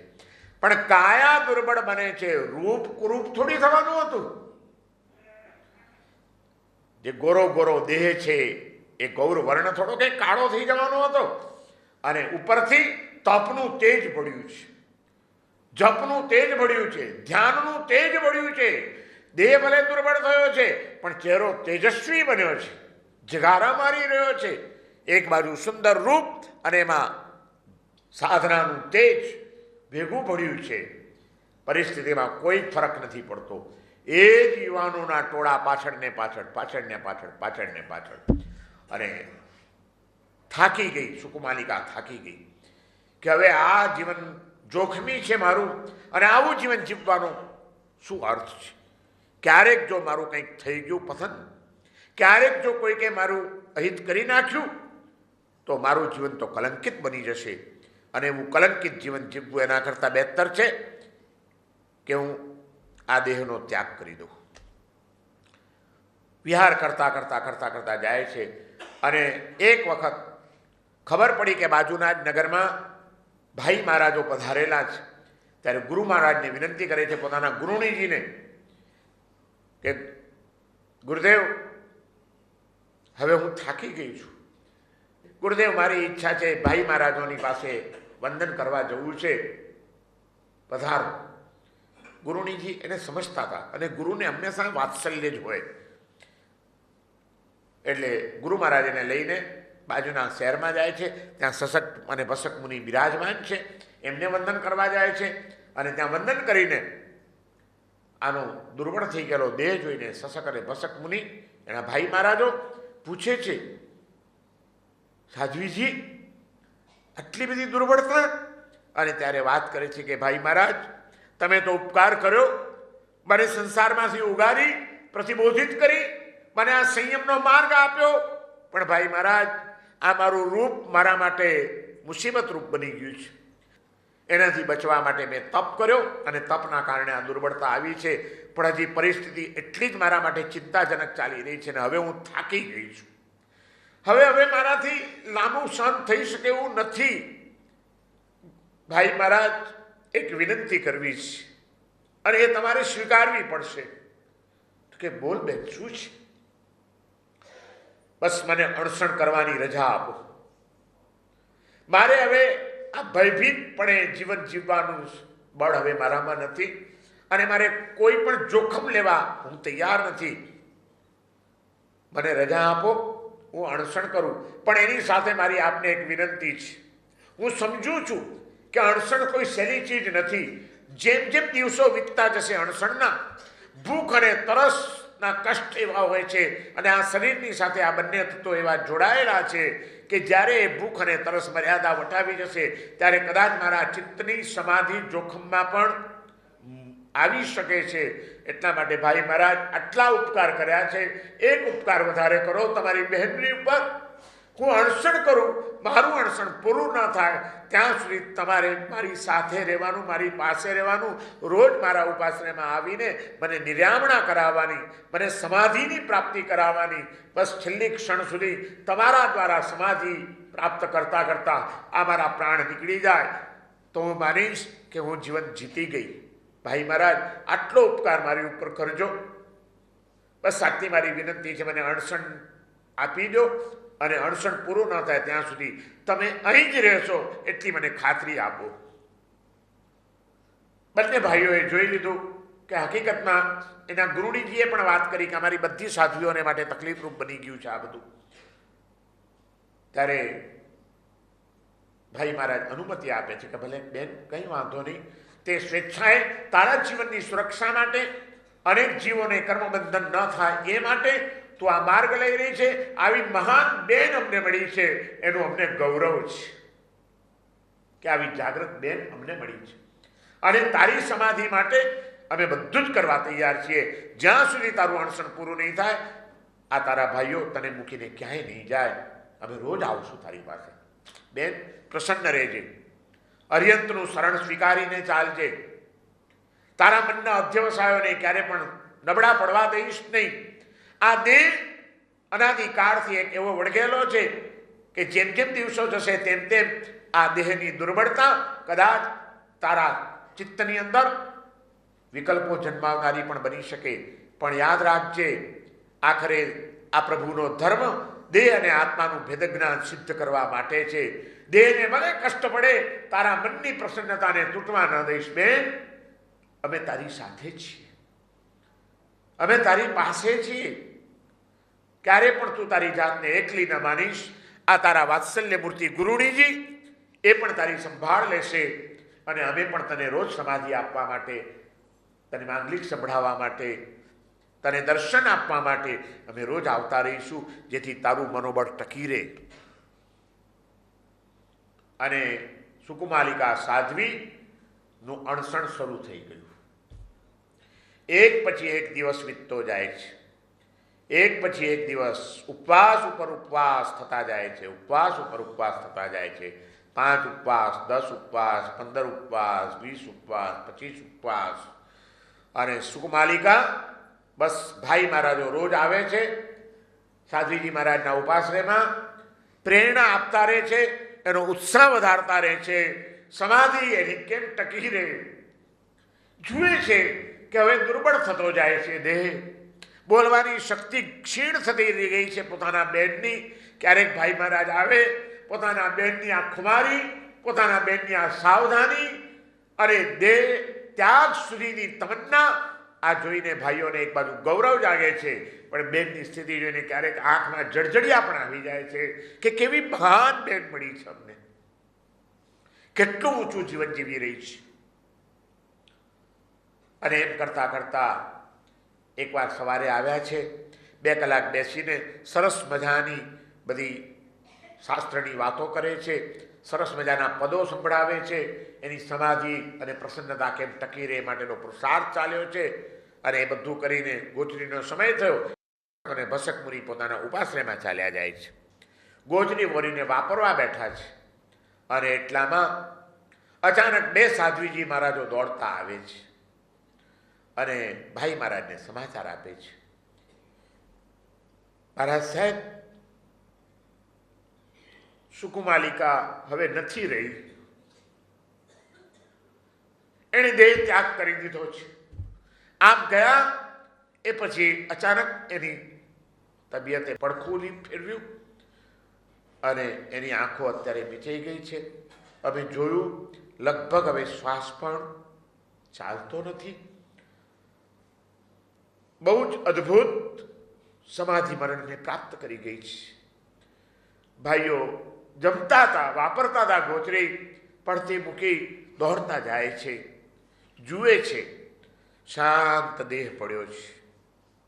હકીકતમાં સુકુમાલિકાનું મૃત્યુ થયું નથી, પણ પ્રાણ એટલો શાંત થઈ ગયો છે, શ્વાસ એટલો ધીમો પડી ગયો છે કે લગભગ નિશ્ચેતન જેવો દેહ થઈ ગયો છે. અને બધાએ માની લીધું કે સુકુમાલિકા કાળધર્મ પામી ગયા. ભાઈઓએ પણ જોયું, એમને પણ લાગ્યું કે સાવ નિશ્ચેતન દેહ થઈ ગયો છે. વાસક્ષેપ લઈને દેહને ઓસિરાવવાની એક ક્રિયા આવે અમારે ત્યાં, કે એને ઓસિરાવી દેવું પડે અને પછી સંઘને સોંપી દેવો પડે સાધુ સાધ્વીનો દેહ. પ્રાચીન કાળમાં પહેલી પરંપરા એ હતી. અત્યારે જે અગ્નિ સંસ્કારની પ્રથા છે એ પ્રાચીન કાળમાં અગ્નિ સંસ્કારની પણ પ્રથા નહોતી. આપણે ત્યાં જે સમિતિ અને ગુપ્તીનું પાલન કરવાની વાત છે એમાં 5 સમિતિ, ઇર્યા સમિતિ, ભાષા સમિતિ, એષ્ણા સમિતિ, પારિષ્ઠાપનિકા સમિતિ, આ સમિતિઓ, એમાં મહાપારિષ્ઠાપનિકા સમિતિ નામનો એક શબ્દ શાસ્ત્રમાં આવે છે કે બીજી બધી વસ્તુઓ તો પરઠવાની વિધિ કરવામાં આવે, પણ જ્યારે સવર્તી કોઈક સાધુ કે સાધ્વીજી કાળ કરી જાય ત્યારે એના દેહને પણ પરઠવી દેવાનો, એટલે કે નિર્દોષ જગ્યાએ મૂકી દેવાનો આવે, બસ છોડી દેવાનું કુદરતના ખોળે. એનો અગ્નિ સંસ્કાર કરવામાં નહોતો આવતો. અને ભાઈ મહારાજોએ એના દેહને ઓસરાવવાની ક્રિયા કરી અને સંઘને સોંપી દેવામાં આવ્યો. એમના દેહને યોગ્ય રીતે જોડિયા જેવું બનાવી ચાદરોની, એમાં સુકમાલિકાના દેહને મૂકીને સાધ્વીજી મહારાજો સાથે જાય છે, સંઘની સ્ત્રીઓ સાથે જાય છે અને ગામની બહાર જંગલમાં જઈને એકાંત જંગલની અંદર એક વૃક્ષની નીચે એનો દેહ મૂકી દઈ ઓસિરે ઓસિરે ઓસિરે મહાપારિષ્ઠાપનિકા વિધિ કરી અને બધા પાછા ફરે છે. જો કર્મ કેવા ખેલ ખેલાવે છે. ક્યાં એક કુમારિકા રાજકુમારી તરીકેનું જીવન, ક્યાં એક પવિત્ર તપોમય સાધનામય જીવન જીવતી એક સાધ્વીનું જીવન, કેવી કુમારી સાથે અણસણ સ્વીકારીને પ્રાણનું બલિદાન આપીને પણ ધર્મની રક્ષા કરવાની, જીવનની રક્ષા કરવાની તમન્ના સાથે મૃતપ્રાય સ્થિતિમાં પહોંચવાની અવસ્થા. અને જીવંત હોવા છતાં કર્મ ભાન બોલાવે છે કે બધાએ માની લીધું કે આ મૃત્યુ પામ્યા છે અને એના દેહને ત્યાગી દેવામાં આવે છે. મૂકી દીધો જંગલની અંદર, બધા પાછા ફરી ગયા છે. સૂક્ષ્મ અંદર હજી ચેતના ચાલુ હતી, દેહમાં જીવ હતો, ખાલી દુર્બળતા આવી ગઈ હતી ઉપવાસના કારણે. અને એમાં જંગલની હવા, ઠંડી ઠંડી હવા વાય છે, શીતળ પવન વાઈ રહ્યો છે, શુદ્ધ ઓક્સિજન મળી રહ્યો છે એના શ્વાસમાં.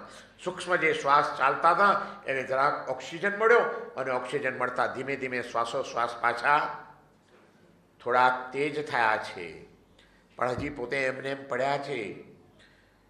એટલામાં એક ઘટના ઘટે છે. એક સાર્થવાહ પોતાનો વિશાળ સાર્થ લઈને, મોટો સમૂહ લઈને એ અટવી પસાર કરીને બીજા નગરમાં જવા માટે નીકળેલો છે.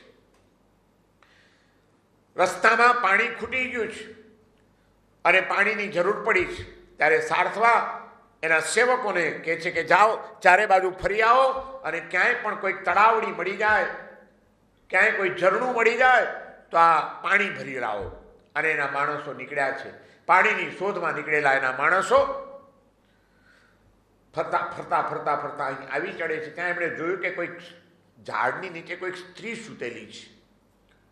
આવા ભયંકર જંગલમાં, આવી અટવીમાં, એકાંત સ્થળમાં કોણ હશે અહીંયા આગળ સૂતેલું? માણસો પાસે આવે છે અને ત્યાં ઓક્સિજન મળવાના કારણે શ્વાસોશ્વાસ ચાલુ થઈ ગયા છે. હજી નિશ્ચેતન છે દેહ, આંખો બંધ પડી છે, પણ માણસોએ આવીને જોયું શ્વાસ ચાલે છે એટલે કોઈ છે, જીવંત જીવતી વ્યક્તિ લાગે છે. અને શું રૂપ છે! ઓહો હો!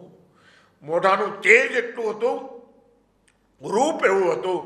એની રૂપવાન ચહેરો જોઈને, તેજસ્વી ચહેરો જોઈને માણસોને વિચાર આવે છે કે અમારો આ સાર્થવા રૂપાળી સ્ત્રીઓનો પાગલ છે. જો એને સમાચાર આપવામાં આવે તો આવી સ્ત્રી જોઈને ખુશ થઈ જશે અને અમને કંઈક મોટું ઇનામ મળશે. દોડતા જાય છે બે માણસો. સાર્થવાને જઈને કહે છે કે શેઠ, જલ્દી ઊભા થાવ, એક અદ્ભુત વસ્તુ આપને બતાડવાની છે. શું છે? તમે સાથે ચાલો, અહીં લવા એવી નથી. લઈને આવે છે અને આ સુકમાલિકાનો દેહ પડ્યો છે ત્યાં સાર્થવા આવે છે. સાર્થવાએ જોયું, શું રૂપ છે જગારા મારતું, અત્યંત રૂપવાન દેહ અને એમાં તપનું તેજ ભળેલું હતું. નિશ્ચેતન પડી છે. વિચાર કરે છે કે આવા જંગલમાં આવી રૂપવાન સ્ત્રી, યુવાન સ્ત્રી, અહીં કેવી રીતે આવી ગઈ હશે ખબર નથી પડતી કંઈ, પણ નક્કી કંઈક દુર્ઘટના ઘટી હોવી જોઈએ. કોઈક એને અહીં મૂકીને ગયું હશે, કંઈક કોઈકની સાથે કંઈક માથાકૂટ થઈ હશે અને એને બેભાન કરીને કોઈક ભાગી ગયું છે. પણ આવી સુંદર યુવાન રૂપવાન સ્ત્રી જો મને મળી જાય તો મારું તો જીવન ધન્ય થઈ જાય. પોતાના સાર્થની અંદર વૈદ્યો હતા, કુશળ વૈદ્યોને બોલાવે છે. વૈદ્યો આવે છે. વૈદ્યોએ આવીને પહેલાં તો નાડી જોઈ. નાડી જોઈને કહે છે કે નાડી ચાલુ છે, પ્રાણ ધબકી રહ્યા છે, પણ અશક્તિ પુષ્કળ છે એની નાડીની અંદર અને એના કારણે બેભાન થઈ ગઈ છે. પણ એને ભાનમાં લાવવાના પ્રયત્નો છે. તરત જ વનસ્પતિના જાણકાર હતા વૈદ્યો, જંગલમાંથી અમુક વનસ્પતિઓ તોડી લાવ્યા, એને લસોટી અને એનો લેપ બનાવી એના માથા ઉપર લેપ કરે છે, એના પગ ઉપર લેપ કરે છે. અને જંગલમાં ગમે ત્યારે જરૂર પડે એટલે જ વૈદ્યોને સાથે રાખ્યા હતા. કેટલીક અમૂલ્ય ઔષધિઓ સાથે રાખેલી હતી. વૈદ્યોએ ઔષધિ કાઢી, એનું મોઢું ખોલી અને મોઢામાં ઔષધ પાવામાં આવે છે એમને. અને હવે તો સાર્થવા મુગ્ધ થઈ ગયો છે, પોતે પંખો લઈને હવા નાખે છે એને. અને થોડીક વાર થઈ, અડધો કલાક ગયો. ધીમે ધીમે પેલા લેપની અસર થવા માંડી, મગજના જ્ઞાનતંતુઓ સજાગ થવા લાગ્યા, હવા આવતી જાય છે, ઔષધિનો પ્રભાવ જીવતદાન આપી રહ્યો છે. અને થોડીક વાર થઈને ધીમે રહીને સુકુમાલિકા આંખ ખોલે છે. આંખો એની ખુલી. સાર્થવા સત્ત થઈને જોઈ રહ્યો છે કે ઓહો, ખુશ થઈ ગયો કે એને આંખો ખોલી ભાનમાં આવી રહી છે હવે. અને ભાનમાં આવેલી સુકુમાલિકા જુએ છે સાર્થવા, વૈદ્યો, માણસો જોયા કરે છે. સમજાતું નથી. એને યાદ આવે છે કે હું તો ઉપાશ્રયમાં હતી, મારા ગુરુણીજી ક્યાં છે, મારા ભાઈ મહારાજ ક્યાં, કોઈ દેખાતું નથી. આ કોઈક અજાણ્યા માણસોની વચ્ચે હું ક્યાં છું? અહીં જેમ જરાક વ્યવસ્થિત ભાનમાં આવી, જરા નજર ફેરવે છે, જુએ છે તો જંગલમાં છે પોતે, અને કોઈ વૃક્ષની નીચે પોતે પડેલી છે, અને અજાણ્યા માણસો એને વીંટળાઈને વળેલા છે, અને સાર્થવા એને પંખો નાખી રહ્યો છે. પરિસ્થિતિને સમજી જતા વાર ન લાગી એને. કારણ કે સાધુ જીવનના આચારો, પારિષ્ટાત્મિકા સમિતિ સમુદાયની અંદર તો ક્યારે ને ક્યારે કોઈક ને કોઈકનો કાળધર્મ થતો હોય. અને ત્યારે સુકુમાલિકાએ આ પણ જોયેલું હતું કે જ્યારે કોઈ કાળધર્મ પામી જાય ત્યારે એમને જંગલની અંદર એના દેહને મૂકી દેવામાં આવે. સમજતા વાર ન લાગી કે ચોક્કસ અણસણ કરતાં કરતાં છેલ્લા દિવસોમાં હું બહુ અશક્ત બની ગઈ હતી. કદાચ હોઈ શકે કે હું નિશ્ચેતન બની હોઈશ અને મને મૃત સમજીને કદાચ મારો અહીં આગળ ત્યાગ કરી દેવામાં આવ્યો હશે, મને પઠવી દેવામાં આવી હશે. તો હવે શું? હજી તો વિચાર કરી રહી છે. ત્યાં પેલો સાર્થવા એના માથા ઉપર કોમળ હાથ ફેરવે છે. ચિંતા ન કરીશ, કોઈ ચિંતા ન કરીશ, તું બિલકુલ સહી સલામત છે. જો આવી યુવાન વય, આવું સુંદર રૂપ કુદરતે તને આપ્યું છે, અને આંસુ સાધ્વીનો ભેખ લઈને તું બેઠી છે. આ યુવાની આમ વેડફી નાખવા માટેની નથી. આ તો કુદરતે જ મને અહીં આગળ મોકલ્યો છે. ચિંતા ન કરીશ, ચાલ મારી સાથે ચાલ. હું તને મારી પ્રિયતમા બનાવીને રાખીશ. તારી બધી સંભાળ હું લઈશ. તારી સારામાં સારા તારા ઉપચારો થશે, બધું સારું થઈ જશે. તું જરાય ચિંતા ન કરીશ. તારું નામ શું છે? અને આટલી ખુમારી સાથે અહીં સુધી જજુમેલી સુકુમાલિકા પુણ્યકર્મ ક્યારે ખસી જાય, પુણ્યકર્મ ક્યારે દગો દઈ દે એનો કોઈ ભરોસો નથી. હરિભદ્ર સુરીજી મહારાજ કહે છે પુણ્યકર્મના ભરોસે રહેશો નહીં. અને હવે સુકુમાલિકાને વિચાર આવી જાય છે કે મેં બધો પ્રયત્ન કર્યો, મારા જીવનને સુરક્ષિત રાખવા માટેનો મેં તમામ પ્રયત્નો કર્યા, અણસણ સુદ્ધા સ્વીકાર્યું. મારા ભાઈઓ એ મને સુંદર આરાધના કરાવી, પણ મારા ભાગ્યમાં કંઈક જુદું લખેલું લાગે છે. મારા કર્મ કંઈક મને જુદા ખેલ ખેલાવાતા લાગે છે કે આજે મારા ભાઈઓ પણ, મારા ગુરુણી પણ બધા થાપ ખાઈ ગયા, અને બધાએ મને મૃતપ્રાય સમજીને કદાચ અહીં મૂકી ગયા હશે. અને એમાં સાર્થવા એનો કોમળતા ભર્યો સ્પર્શ મારા માથા ઉપર ફેરવી રહ્યો છે.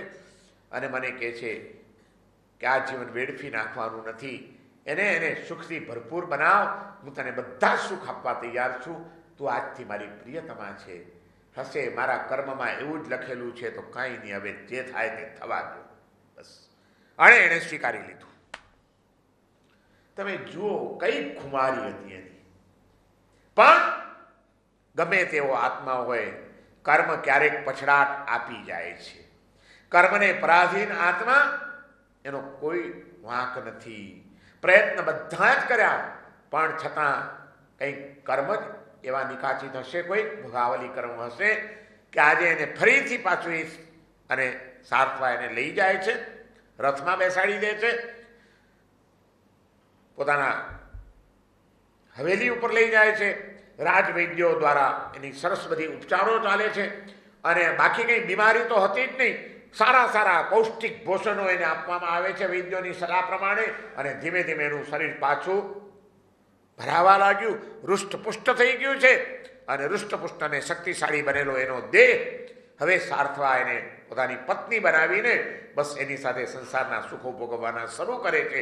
અને સુકુમારિકા પણ મનને મનાવી લીધું કે મારા ભાગ્યમાં કંઈક લખેલું જ લાગે છે, અને એ પણ એની સાથે સંસારના સુખો ભોગવતી સમય પસાર કરી રહી છે.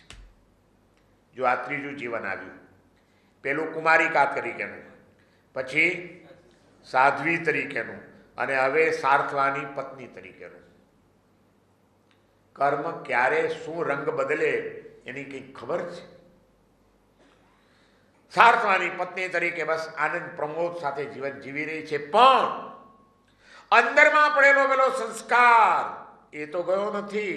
ક્યારેક ક્યારેક પાછી સારથવા જ્યારે એના અર્થોપાર્જનના કામે જાય, ઘરમાં એકલી બેઠી હોય ત્યારે એને યાદ આવે છે પોતાનો ભૂતકાળ, પોતાનું એ જીવન, એ પોતાના ભાઈ મહારાજો કેટલા ગૌરવ લેતા હતા મારા ભાઈઓ મારે માટે, અને આ કર્મે મને આજે ક્યાં મૂકી દીધી છે, હું શું કરી રહી છું. ક્યારેક એની આંખમાંથી આંસુ પણ પડી જાય છે. પણ પરિસ્થિતિ જે છે તે છે. હવે તો ગુરુ ક્યાં છે ખબર નથી, ભાઈઓ ક્યાં છે કંઈ ખબર નથી, અને બસ હું તો હવે અત્યારે આને આધીન થઈ ગઈ છું. જે નસીબમાં છે તે ચાલવા દો, એમ ચાલતા જાય છે. સંસાર એમનો ચાલી રહ્યો છે.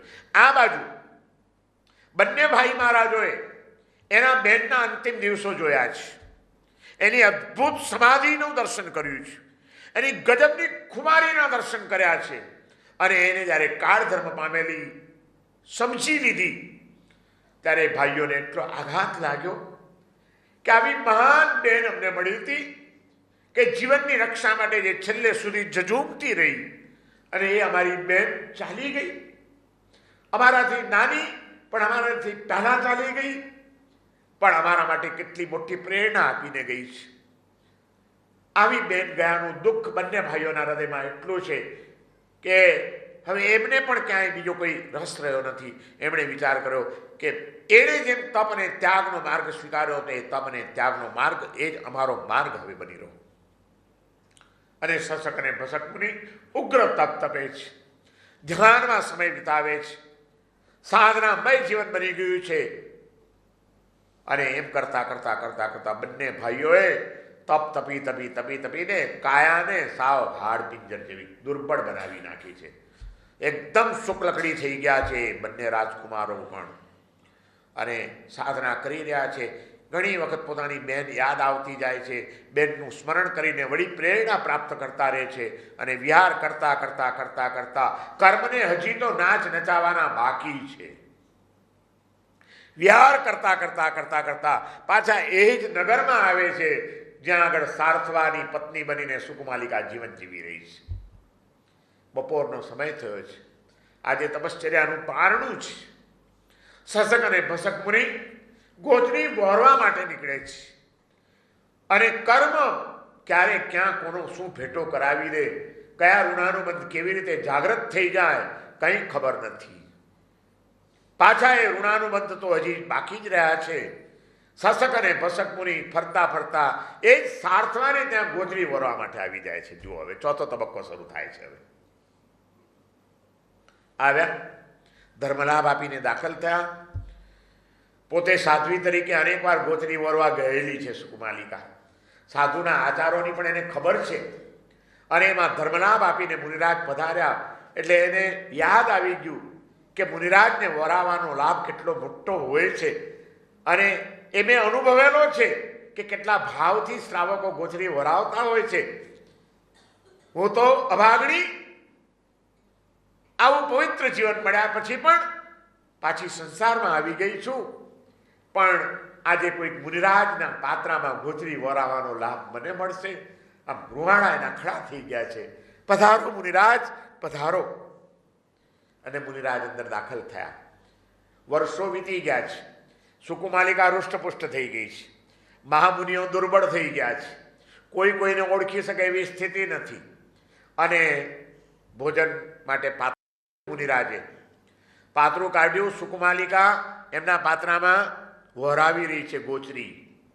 એ આમ વરાવી રહી છે, પણ મુનિરાજની નજર સુકુમાલિકા ઉપર પડે છે.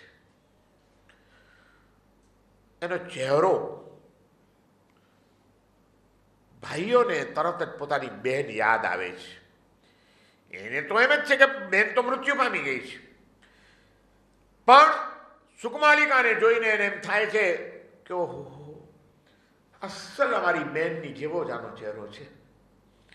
કેવી હતી અમારી બહેન, કેવું ગૌરવવંતું જીવન જીવી ગઈ અમારી બહેન. આજે એને જોઈને બસ એ પોતાની બેન યાદ આવે છે ને એમની નજર એ બેનના મોઢા ઉપર સ્થિર થયેલી છે. સુકુમાલિકાને સાધુના આચારોની ખબર હતી કે પાત્રામાં શ્રાવક વરાવે એટલે ગોચરી કહેવાય એને. ગાય ચરે ને, તમે જોયું હોય ખેતરમાં ચરે તો મૂળમાંથી ઘાસ ઉખેડી ન નાખે, ઉપર ઉપરથી જ ચરે, પાછું ઘાસ ઉગ્યા કરે, પણ બધું સાફ ન કરી નાખે. એમ સાધુને માટે ગોચરી કહેવાય. એટલે સાધુ જુદા જુદા ઘરોમાં જાય, થોડું થોડું વરે, પણ કોઈના ઘરેથી એક સાથે ન વરી લે કે જેથી એને ભૂખ્યા રહેવું પડે અથવા ફરીથી રાંધવું પડે. આ એક અમારા આચાર જે બતાડવામાં આવેલા છે. તો મુનિરાજ થોડુંક વરી લે એટલે બસ બસ કે, પણ પેલી સુકુમાલિકા પાત્રામાં નાખતી જાય છે ને મુનિરાજ બસ બસ બોલતા જ નથી. એટલે સુકુમાલિકાને એમ થઈ ગયું કે આ કેવા મહારાજ છે, બસ બોલતા જ નથી, આ છે કોણ મહારાજ? એટલે સુકુમાલિકા આમ ઉપર જુએ છે, અને જુએ છે તો મહારાજ સુકુમાલિકાની સામે આમ એકી ટકે જોઈ રહ્યા છે. અને ત્યાં સુકુમાલિકાને વિચાર આવે છે કે ઓહો, હજી મારા કયા કર્મ બાકી હશે? આ રૂપનું કેવું આ કદરૂપું સ્વરૂપ કે બીજા બધાને તો ભાન ભોલા બનાવ્યા, પણ આજે કોઈ મુનિ પણ મારા રૂપમાં પાગલ થઈ ગયા છે. એને વિચાર આવી જાય છે કે આ મારું રૂપ આવા કોઈક મહામુનિઓને પણ ચલિત કરનારું બની જશે. ધિક્કાર છે મને, આવું કેવા મારા પાપ કર્મના ઉદય. પણ ખેર, મારે એમને જાગૃત કરવા જોઈએ. અને તરત જ કહે છે, મુનિરાજ શું કરો છો તમે? ક્યાં છે તમારી નજર? તમને આ શોભે છે? તરત જ બંને મુનિઓ સમજી ગયા આ કંઈક ગડબડ થઈ ગઈ લાગે છે, આ કંઈક જુદું સમજી બેઠી લાગે છે. અમે એને જોઈ રહ્યા છીએ અને એના વિચારમાં એને એમ લાગે છે કે અમે એની ઉપર કોઈક મોહિત થયા છીએ અને આ ગેરસમજ દૂર કરવી જ રહી. એટલે તરત જ કહે છે કે બેન, ખોટો વિચાર ન કરશો. અમે તમને કોઈ મોહની દ્રષ્ટિથી નથી જોતા, પણ આજે તમને જોઈને અમને અમારી બહેન યાદ આવી જાય છે. અમારી બહેનનો ચહેરો પણ બેન બિલકુલ તમારી જેવો જ હતો, પણ એ તો કેટલી મહાન હતી અમારી બહેન. બસ તમને જોઈને આજે અમારી બહેન યાદ આવી ગઈ અને એ બહેનની સ્મૃતિમાં એની યાદમાં અમારી નજર આમ રહી ગઈ અને બસ બસ કહેવાનું પણ અમે ભૂલી ગયા. ગોચરીનો અમારો આચાર અમે ભૂલી ગયા. તમને જોઈને અમને અમારી બહેન યાદ આવી ગઈ.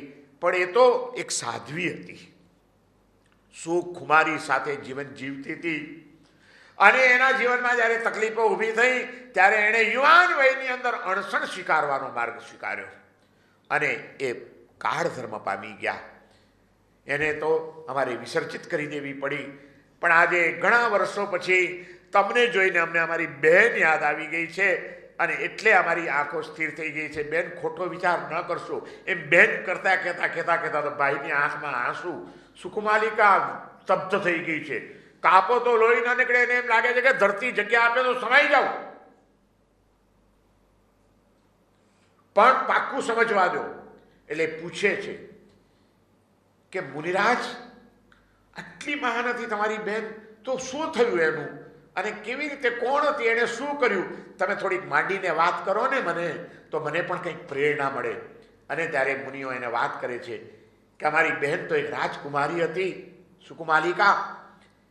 એને અમે પ્રતિબોધિત કરી, એને દીક્ષા લીધી, પણ એનું રૂપ અને એનો સ્વર એને માટે તકલીફરૂપ બની ગયો, એનું જીવન જોખમમાં મુકાતું ગયું. અને ખુમારીવાળી એવી અમારી બેન, એણે તપ તપીને દેહને દુર્બળ બનાવ્યો, છતાં રૂપ એને હેરાન કરતું હતું. અને છેલ્લે એણે અણસણનો માર્ગ સ્વીકાર્યો. એનું અણસણ ચાલતું હતું, અમે રોજ જતા હતા એને સંભળાવવા માટે. અને છેવટે એ કાર ધર્મ પામી ગઈ. એને તો અમે જંગલમાં વિસર્જન કરીને મૂકીને આવ્યા. આજે તમને જોઈને અમને અમારી બેન યાદ આવી ગઈ છે. અને હવે સુકુમાલિકા સમજી ગઈ કે આ કોઈ નથી, હું ઓળખી નથી શકી. દુર્બળ થઈ ગયેલા આ બંને મારા ભાઈઓને, પણ આ મારા ભાઈ મારા જ છે.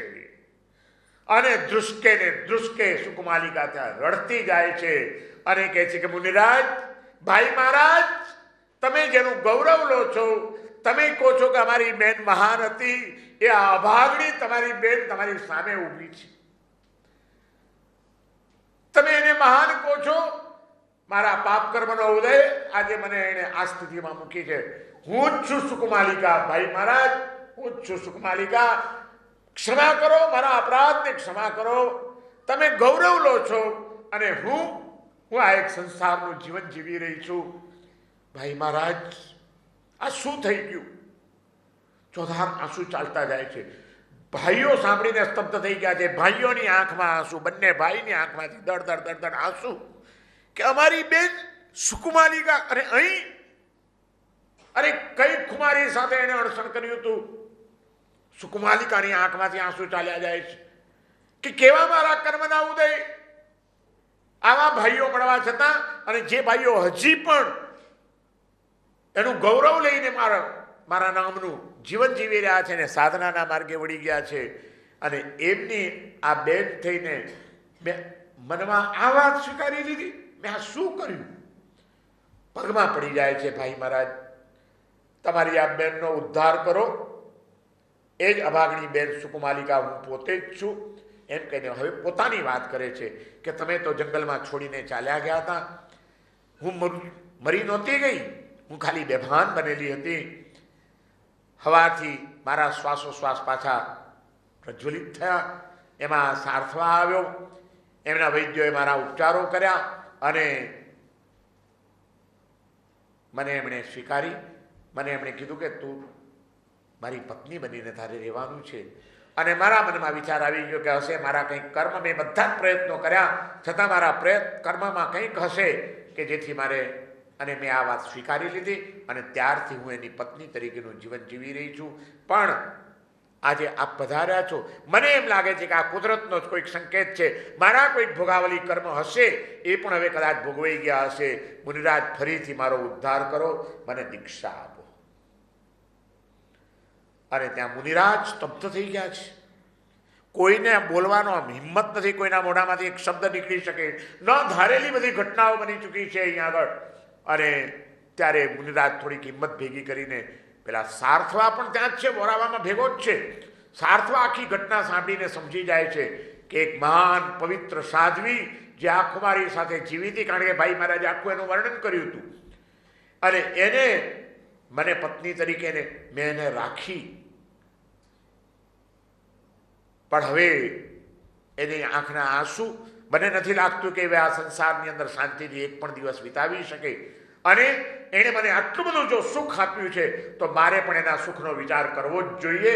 એ કેમ સુખી થાય, એ કેમ રાજી થાય, એ કેમ આનંદમાં રહે, અને એના આત્માનું કેમ કલ્યાણ થાય, એ જોવાની હવે મારી ફરજ છે. ગમે તેમ તોય મેં એને પત્ની તરીકે બનાવીને રાખી છે. મને એનો ઘણો પ્રેમ મળ્યો છે અને મેં એને ઘણો પ્રેમ આપ્યો છે. તો મારો પ્રેમ એમ કહે છે કે મારે મારો સ્વાર્થ નહીં વિચારવો જોઈએ. એનું કલ્યાણ કેમ થાય, એ કેમ સુખી થાય, એ કેમ આનંદ મારે, એ મારે વિચારવું જોઈએ. એટલે સારથવા પણ વિનંતી કરે છે મુનિરાજને કે મુનિરાજ, ભૂલ મારાથી થઈ ગઈ છે. જંગલમાં ત્યાગી દીધેલી આ સુકુમાલિકાને હું ઉપાડી લાવ્યો અને મેં એને પાછી સંસારમાં ખેંચી. મુનિરાજ, ક્ષમા કરજો, મારો અપરાધ માફ કરજો. અને સુકુમાલિકા દૃષ્કે ને દૃષ્કે રડી રહી છે. મારો આત્મા પણ દ્રવિત થયો છે. હવે એક કૃપા કરો, મને આપના શિષ્ય તરીકેનો સ્વીકાર કરો અને એને પણ સાધ્વી દીક્ષા આપીને એના આત્માના કલ્યાણનો માર્ગ પાછો પ્રસ્ફુરિત કરી નાખો. મુનિરાજ, બસ ઉપકાર કરીને જાઓ. આજે મને મારા પાપોને ધોવાની એક તક આપો, ઉપકાર કરો. અમે આપની પાસે હમણાં જ આવીએ છીએ ઉપાશ્રયમાં. આપ ગોચરી વાપરી લો, પારણું કરી લો અને પછી અમે આપની પાસે આવીએ છીએ. થોડું કંઈનું બધું સમેટીને આવતીકાલે અમને આપના ચરણોમાં સ્વીકારી લેજો. અને ઇતિહાસ પડખું બદલે છે. કર્મ વળી પાછા એક નવો રંગ ખેલે છે. અને બીજે દિવસે સુકુમાલિકા પાછા ભાઈ મહારાજોની પાસેથી ફરીથી દીક્ષા લઈ છે. અને હવેનું જીવન, હવે તો શેષ કર્મો જ ખપાવાના છે. સાધનાના માર્ગે બંને જણા કેવા લાગી જાય છે. જો આ ચોથો તબક્કો આવ્યો. પહેલો તબક્કો રાજકુમારી, બીજો તબક્કો પવિત્ર જીવન જીવતી સાધ્વી, ત્રીજો તબક્કો સારથવાની પત્ની બનીને સંસારના સુખ ભોગવતી એક યુવતી, ચોથો તબક્કો પાછા પશ્ચાતાપના ઝરણામાં ડૂબકી મારીને, હું તમને તે દિવસે કીધું હતું કે મહાન આત્માઓ ટેનિસ બોલ જેવા હોય છે. એ કદાચ ક્યારેક જેટલા જોરથી પછડાય એના કરતાં ડબલ જોરથી ઊંચે ઉછળતા હોય છે. સુકુમાલિકા સાધ્વી હવે જે સાધનામાં વળી ગયા છે, જે કંઈ થોડોક સમય વચ્ચે પણ કર્મબંધન થયું છે, એ કર્મને હવે ધોઈને જ રહીશ. બસ હવે બહાર પણ બહુ નીકળવું નથી. બને એટલું આશ્રયમાં બેસી રહેવાનું, ધ્યાનમાં લીન રહેવાનું, વધુમાં વધુ તપ કરવાનો. અને ભાઈ મહારાજોને વિનંતી કરે છે, ગુરુદેવ, પહેલાં પણ આપે ખૂબ ઉપકારો કરીને અને ખૂબ સમાધિ આપી છે. હવે એવા હૃદયના આશીર્વાદ આપો. આપે તો ઉગ્ર તપ તપીને લબ્ધિઓ પ્રાપ્ત કરી લીધી હશે. હવે આપના સાનિધ્યની પણ મને જરૂર નથી. મને માત્ર હૃદયના આશીર્વાદ આપો કે હવેનું મારું જીવન નિષ્કલંક રીતે વ્યતીત થાય અને આ જીવનને હું સફળ બનાવી જાઉં. જે કંઈ પણ કર્મ બંધાયેલા છે, જન્મ જન્માંતરના કોઈ કર્મોએ જે મને નાચ નચાવ્યા છે, એ બધામાંથી હું ઉગરી જાઉં. સ્વસ્થ ચિત્તે બસ પ્રભુના ધ્યાનમાં લીન બની જાઉં. અને મહામુનિઓની આંખમાં આંસુ છે કે ગબ્બે તેમ તો અમારી બહેન, એની જો ખુમારી જુઓ, એક વખતની એની ખુમારી દેખાય છે એક આંખમાં, બીજી આંખમાં એને બની ગયેલી ઘટનાના પશ્ચાતાપના આંસુ દેખાય છે. અને એ બે ભવ્ય ભૂમિકાઓને જોતા જોતા એની ભાઈઓની આંખમાં આંસુ છે. અને ચારેય આત્માઓ હવે ડબલ જોરથી કર્મ અમને શું પછાડે, અમે હવે કર્મને પછાડીને રહીશું. અને ધર્મના શરણે ચાલ્યા જાય છે, સાધનાના શરણે ચાલ્યા જાય છે અને આત્માનું જે કલ્યાણ પ્રાપ્ત કરે છે. ઇતિહાસ એવો ગૌરવવંતો ઇતિહાસ છે. અને આ સુકુમાલિકા સાધ્વી આપણને જીવનની ઘણી બધી પ્રેરણાઓ આપી જાય છે. ઘણી બધી પ્રેરણાઓ આપી જાય છે. એક એક જીવનની અંદર ચાર ચાર જીવન જીવી ચૂકેલી સુકુમાલિકાના જીવનમાં આપણને કર્મ તણી ગતિ ન્યારી એ વાત બિલકુલ હવે સ્પષ્ટપણે સમજાય છે કે જીવ મહાન છે, પણ કર્મ ક્યારે ક્યારે કેવા કેવા આટાપાટા ખેલી જાય એનો કોઈ ભરોસો નથી. માટે હરિભદ્રસુરીજી મહારાજ કહે છે કે કર્મનું ચિંતન હૃદયસ્થ એવું કરી દો કે જેના કારણે સુખમાં આવતી લીનતા તમને હેરાન ન કરી શકે, દુઃખમાં આવતી દીનતા તમને પરેશાન ન કરી શકે અને તમે સ્વસ્થ બનીને જે કંઈ ધર્મ આરાધના કરો એનું પ્રતિબિંબ આત્માની અંદર પડે. આખરે તો સુખ, શાંતિ, આનંદ અને પ્રેમ આપણા આત્મામાં જ રહેલા છે. એને બહારથી મેળવવાના ખોટા ધમ પછાડા, જેમાં ચિત્તનો સંક્લેશ અને આંસુ સિવાય કંઈ મળતું નથી. એને બદલે અંદરની દુનિયામાં પ્રવેશ કરી જાઓ. સતત આનંદ અને આનંદ છે, આત્માનો ગુણ છે. બહારથી બળનારી ચીજ નથી, અંદરમાંથી પ્રગટ કરવાની વસ્તુ છે. આ આપણે એ આત્માના અંદરના આપણા પોતાના સુખને પ્રગટ કરીએ. એ માટે આ પર્વાધિરાજ પર્યુષણ મહાપર્વના દિવસો આપણને આવી બધી પ્રેરણાઓ લઈને આવતા હોય છે.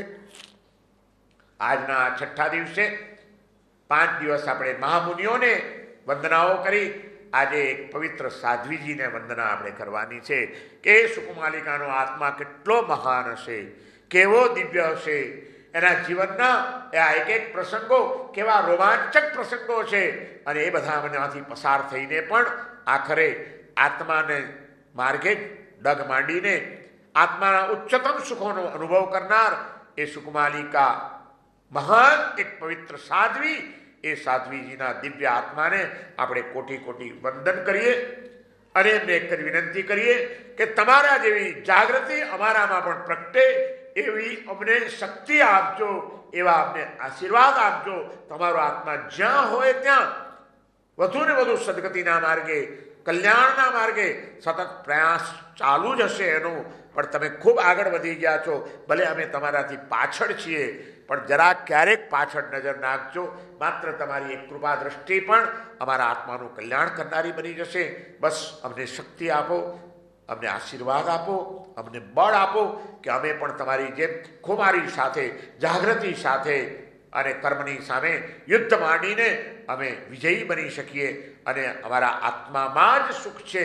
આ બહારના પડડો જે કંઈ અમારી ઉપર પણ ચડેલા છે એ પડડોને અમે ઉખેડતા જઈએ અને અપ્પા સો પરમપ્પા, આત્મા જ પરમાત્મા છે, એ પરમાત્મા ભાવને અમે પ્રગટ કરી શકીએ. બસ આ એક જ આજે આપના ચરણોમાં અમારી ભાવપૂર્વકની પ્રાર્થના છે. એવી પ્રાર્થના સાથે આજે આપણે આજનું પ્રવચન અહીંયા આગળ પૂર્ણ કરીશું. સર્વમંગલ માંગલ્યમ સર્વકલ્યાણ કારણમ પ્રધાનમ સર્વધર્માણામ જૈનમ જયતિ શાસનમ. બોલો મંગલકારી પાર્શ્વનાથ ભગવાન કી, जिन शासन देव की